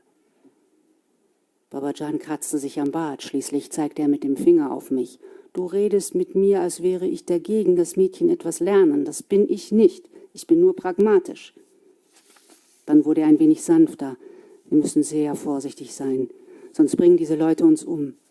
Er nahm seinen Stock und machte sich auf den Weg zur Moschee. Möge Gott uns helfen.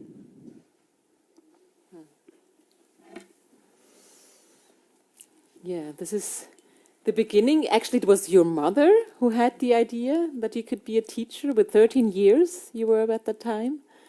So how did this practically work? Because it was really very dangerous to teach kids in your house. Actually, my mother is a very brave woman because she wanted to be a painter, but as she said, unfortunately, she was very a beautiful woman. And during the war, there were many parties, many different people, and her father doesn't want to has a beautiful, tall woman in his house. So he tried to took off the responsibility of a beautiful girl. So he tried to bring a proposal to my mom and gave her to a young man, my father. And my father, very respectful man, but he is still an Afghan man. And he's a teacher, we have to say. Yeah, he's a teacher, he's a literature teacher. And my mother brought all of his dream from her dream from her father home to my father house. And my father told her, as my mother said, that you are very beautiful. If you want to go every day to university to be a painter at the end, I'm not sure one of these days you will return home or not. So my mother, because she obeyed finally. But one day she started to paint, but not with the pen, with the needle. She cannot do it anymore. She was a very professional woman in needling work, very beautiful. She could paint it, see with the needle.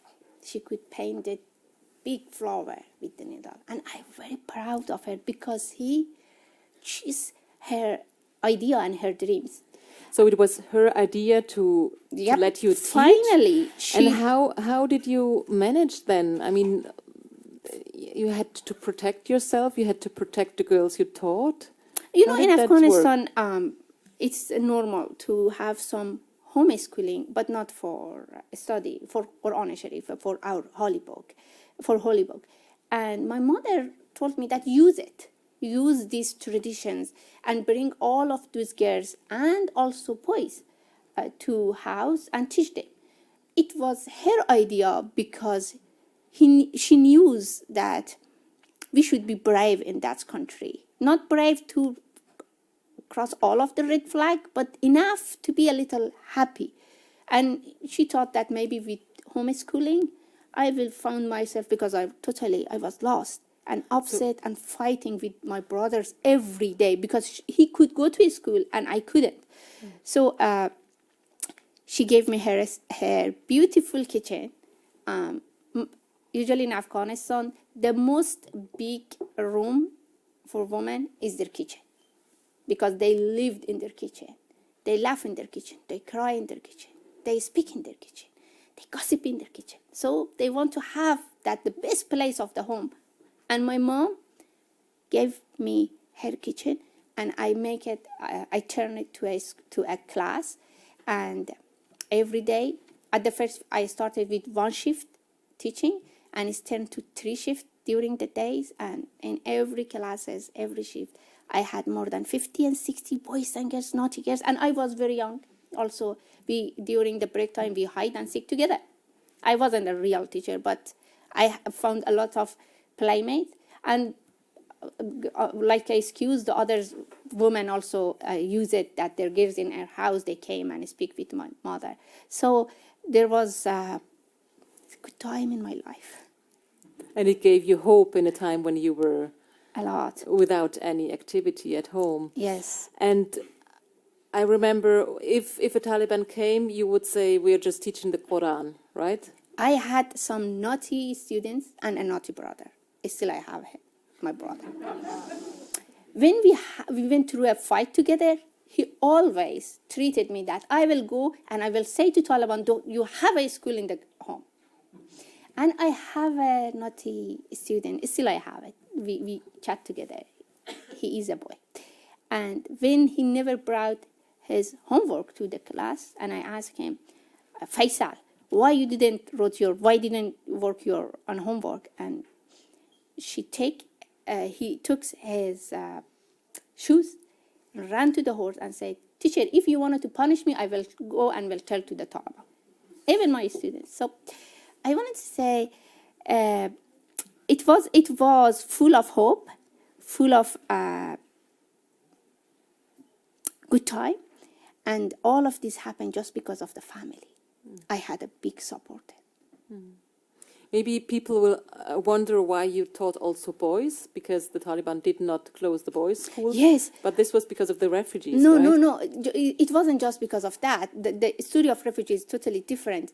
It was because in the schools, even when school boys was open, even right now, Taliban take happiness from people. I remember one of my brother loved to play soccer, but he had to wear the star. You know, it's something that you should turn it a lot, and it came like this on your hand, on your head. And when they played and run for ball in the soccer time, always it ran out, and my brother told to my mom that every time he fall down. So the Taliban never allowed them to play soccer. When the Taliban wasn't allowed, they played soccer. So boys didn't like to go to school, and they just teach them that Sharia law, something that they never understand meaning of them. So they didn't want to go to school.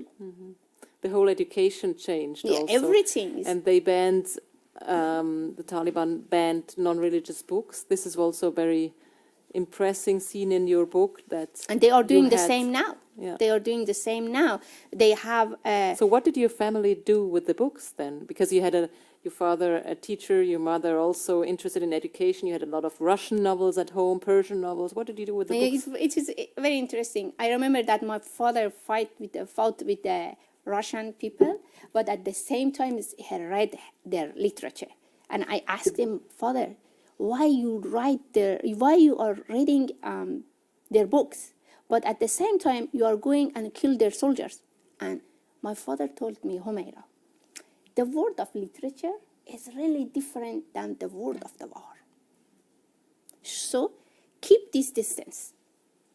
And yeah, we had a lot. I started reading with the Russian literature. And at the end, my father decided, and my mother also, they really scared, decided to bury the books in the house, in our graveyard. But still, sometimes that we were sure that there is no Taliban, we opened that grave and take some books, and again we buried the others. We always read till we didn't have new books. And this secret box of books in your garden is the beginning of the next part we will hear by Lara Körte.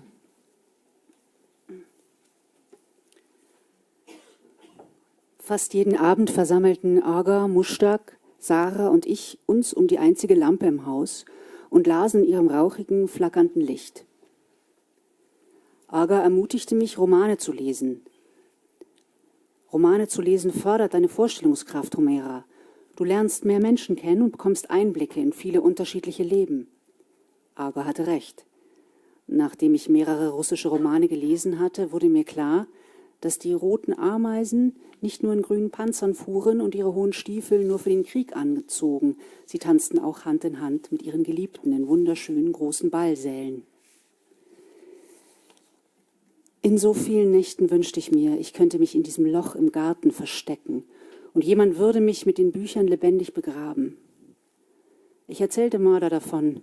Sie strich die halbfertigen Flügel ihres gestickten Vogels glatt und sagte, Sie haben über ihr Leben geschrieben, du musst über deines schreiben. Marda schaute nicht einmal auf, sie zählte die Stiche auf dem Flügel und stickte weiter. Aber Marda, wer soll meine Geschichten lesen, wenn wir alle hier festsitzen? Marda lachte und hob ihre Stickereien hoch. Sieh dir diese Vögel an, Humaira. Schau nur. Wir binden deine Geschichten an ihre Flügel und die Vögel fliegen in die entferntesten Winkel der Welt. Danach verbrachte ich jede freie Minute damit, Geschichten zu schreiben. Nonna Can fand, ich müsste lernen zu kochen. Marda widersprach. Eine Köchin pro Haushalt sollte genügen. Aga war der Erste, der sich meine Geschichten anhörte. Er sagte, ich wünschte, es gäbe jemanden, der dir mit den grundlegenden Regeln fürs Schreiben helfen könnte. Laila, Shaima und Kulsum waren ältere Mädchen, die ich in den Jahren vor den Taliban in einem Buchclub kennengelernt hatte. Damals war ich noch sehr jung, deshalb nahm ich niemand ernst. Trotzdem ging ich jede Woche hin, setzte mich in eine Ecke und hörte den anderen Mädchen zu. Nach Agas Bemerkung beschloss ich, diese Mädchen zu suchen. Zuerst wollte ich Laila finden, die ich seit 3 Jahren nicht mehr gesehen hatte, seit die Taliban unsere Schule geschlossen hatten. Laila war sehr aktiv gewesen und hatte sich in der Schule für Literatur und das Schreiben interessiert. Wenn sie nicht an irgendeinen Taliban-Kommandeur oder einen anderen Mann aus Herat verheiratet worden war, wäre sie sicher eine große Hilfe, eine Schreibgruppe zu organisieren. Ich wusste nicht mehr, in welchem Haus Laila wohnte, nur dass es in der Bank-e-Khun-Straße lag, einer langen Straße mit vielen Fahrspuren und Abzweigungen. Am Nachmittag ging ich mit meinem kleinen Bruder Tarik in die Bank-e-Khun-Straße. Tarik war erst 9 und bummelte hinterher. Aber sobald ein Talib auftauchte, schmiegte er sich an mich, während ich mich gegen die nächste Mauer drückte und versuchte, unsichtbar zu werden. Ich wusste nicht, wo ich mit meiner Suche anfangen sollte. Also beschloss ich, in einem der umliegenden Läden zu fragen, ob der Besitzer wusste, wo Laila wohnte. Ich blieb vor einer Fahrradwerkstatt stehen, in der ein Mann mittleren Alters einen Reifen reparierte. Ich achtete darauf, dass kein Talib in der Nähe war und sehen konnte, wie ich einen No Mahram ansprach. Ich sagte Hallo. Überrascht blickte der Besitzer auf. Es tut mir leid, Sie zu stören, sagte ich. Ich suche das Haus des Bezirksvorstehers. Der Mann schaute die Straße rauf und runter und sah wieder mich an. Wie heißt er? Ich bin nicht ganz sicher, aber ich glaube, er heißt Abdur Rozek. Was willst du von ihm? Er ist ein alter Mann, aber ich bin noch jung. Tarik trat mit seinem kleinen Fuß gegen die Werkstatttür. Zitternd ergriff ich Tariks Hand und eilte weiter. Die Stimme des Mannes folgte mir die Straße hinunter. Du hast mir nicht geantwortet, Täubchen? Das nächste Geschäft auf unserem Weg verkaufte frisches Obst und Gemüse. Ich ging auf den Mann zu, der vor dem Laden saß, und sagte, Entschuldigung, Onkel, wo ist das Haus von Abdur Rozek? Der Mann antwortete, ohne mich anzusehen, sehen Sie die Straße neben dem Fahrradladen? Die erste Nebenstraße links ist eine Sackgasse. Da gibt es 2 Türen. Die grüne Tür, direkt gegenüber, gehört zu seinem Haus.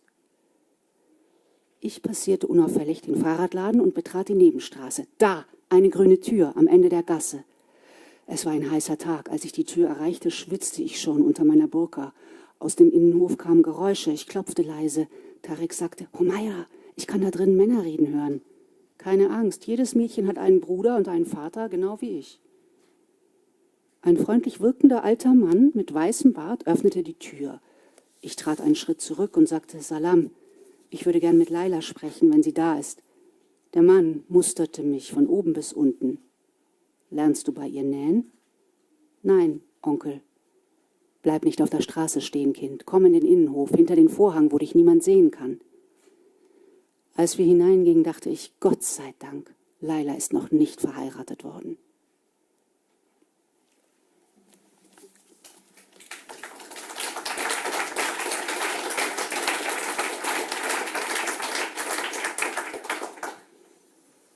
Ja, we can hear how difficult it was even to go into the streets as a girl in Afghanistan, but you really managed to organize a creative writing class for yourself and for your colleagues. Yes, we were 4 girls in Herat in 1997 after 1 year Taliban conquered Herat, and we started to writing. We started to work on creative writing fields, and we had a teacher. He was a very young man, maybe around 30, 33. Ustad Nasser Rahyab. Still he is in Herat and he's under the yoke of Taliban, and he is continuing his path to help to others women in Afghanistan, as I know. And we started to write, but we put the name of the swing the golden swing circle, and the Taliban didn't have any problem with needle. They just have problem with the pen. And so you disguised your creative writing class as a swing cross. Swing cross, and we had a name on it, and so Taliban didn't have any problem with that needlework. But we started to write every week. My father every Monday was a company for me, and he took me all the way from the home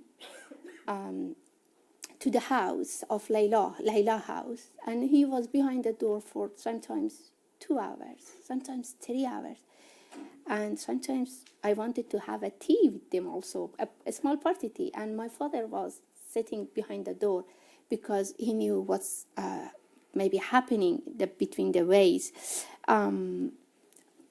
We started to write, and my first story was published on 1999 in the only newspaper of Herat, Ittifaq Islam, under my name, Humayra Qaderi, and which was totally forbidden. After, I think, 3 years learning how to write a story, I had a published story. So there was a lot of rumor that the Taliban wanted to find these girls or this woman. They didn't know anything about me. They didn't know anything about my age. They wanted to fight this woman and lash him because of her name is appear on the newspaper. My father was proud, but at the same time, he really scared. He went with my brother to Herat, to Shahr Now, and different places where they sell the newspaper, and tried to buy all of these newspaper and tried to collect. And my brother was very angry. He is younger 2 years than me. And he was very angry and said, if they want to come to the house and lash men and stuff that I will tell them that I don't have anything with this. She is not my sister. And but my father, mother's, even Nana John, she couldn't see well. Your grandmother. Nana John, my grandmother. And so, where is her name? Where is it? Because he cannot read. She cannot read. And where is his name? And I remember she touched my name with her fingers. All of them feel proud, but at the same time, they are scared. So they collect as they could, and they burned my name. But I did what I wanted. But I did. And this is such a nice part of your book, because you see there was hope, there was something going on. You tried to organize, and you managed to organize. You managed even to publish a story in your name. How is it nowadays? You said this professor in Herat is going on teaching girls? In Afghanistan now, girls can go to school just until the grade 6. We don't have a school for young girls. We don't have university for women. We don't have a street anymore for women. We don't have public baths. We don't have anything for women. But there are many other ways that the women in Afghanistan try to fight for their basic rights, very basic rights. And I know there are many men and women who had the situation to stay in Afghanistan and still try for having a better country for humanity. And yes, he is there. But when I came to United States in September 21, I was in a camp for 60 days, in a military camp. And I thought that I cannot stay like this. At that 40, really scared and came out. I wasn't. I just come because of Siavash. At the same time, I was mad at him. And I wanted to do something to cure myself. And still I'm doing something for women in Afghanistan. So at the same time, I remember in Herat, when at the first time, 1996, girls divided in two groups. One of them accept to go for an arranged marriage or go for a forced marriage, even with the Taliban. And the second group didn't accept it and try to put themselves on fire. We have many high rank of number of the girls in Afghanistan, especially in my city, who put themselves on fire. So for me, I don't want to say my mother or my grandmother or my kitchen of my mother helped me to survive. The only things that finally helped me to survive was the creative writing class. And I took shelter with these classes, especially after I saw my name on the paper. It was like a dream. So I did, in this one time, somehow it's worked for me. Maybe it can work for others right now. So I started to think about to make a creative writing class remotely. And right now is the second year that I have these classes. Every 10 days, I have two classes two times per 10 days I have classes. And I'm teaching creative writing. I told you that the woman really changed. In those days, for 4 years, we were 4 girls. And even during those 4 years, we lost, one of two didn't want to continue.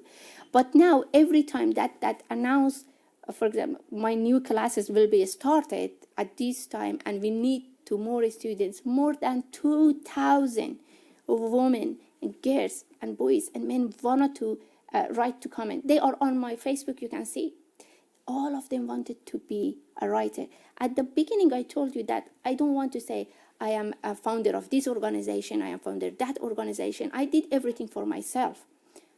And I know that it worked for all of them, because finally I published this book in United States with a big contract, big advance. And when I brought this story to Afghanistan, I had many women came to me and said, thank you. Said to me, we want to speak out. We want to write our books for our students and also for money. So I did it for myself. But, I found many others, people, especially women like myself. And now, when we started to every classes, girls and boys say to me, dear teacher, do you think one day we will be like you? And I say, do you know I didn't have this class even for one day in my life like you? So it means you are very in progress. So yes, I'm teaching creative writing class. We have many students in Afghanistan. I know they are not, I'm not sure about the future. I don't know really what wanted to read our story if we have a lot of story in the world, but I know in every time that we gather together, we speak about situation. It's like again, shelter for them. Mm. And the good thing about writing is you can do it at home. You only need a pen and a piece of paper. But then you can reach the world, as you did. But it still is not easy. They don't have electricity sometimes. They don't have money to have, internet. But we are helping together. Yeah. We are helping, and I'm trying to help them somehow to join me. That's great. Thank you so much. I'm really astonished with the audience who is listening with so much attention. But the air is getting thick, and I'm looking to Isabel if we have time for 2 or 3 questions, or if you say we go over to having a drink and asking directly. If there's one short question that can't wait until the aperitif, then now is the time to present it. Who dares?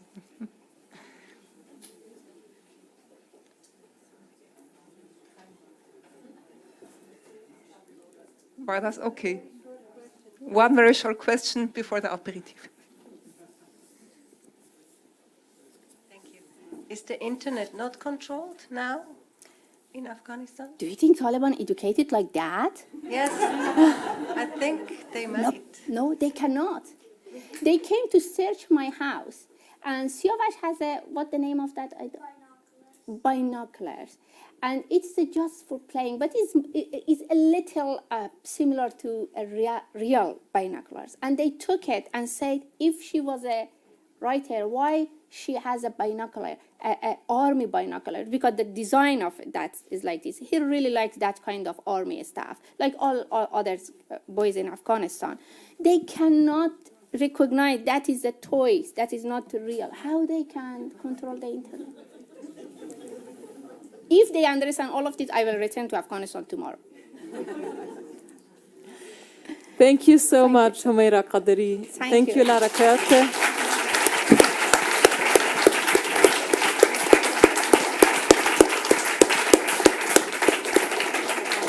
You can buy your book outside, and she told me she's pleased also to sign it, and of course to answer questions if you address her directly. I wanted to say one thing. In United States, they have this term I don't know anything about. Here, they say dark literature. That is a dark literature. We don't want to publish it. I want to say it's not a dark literature. Read it, full of the hope.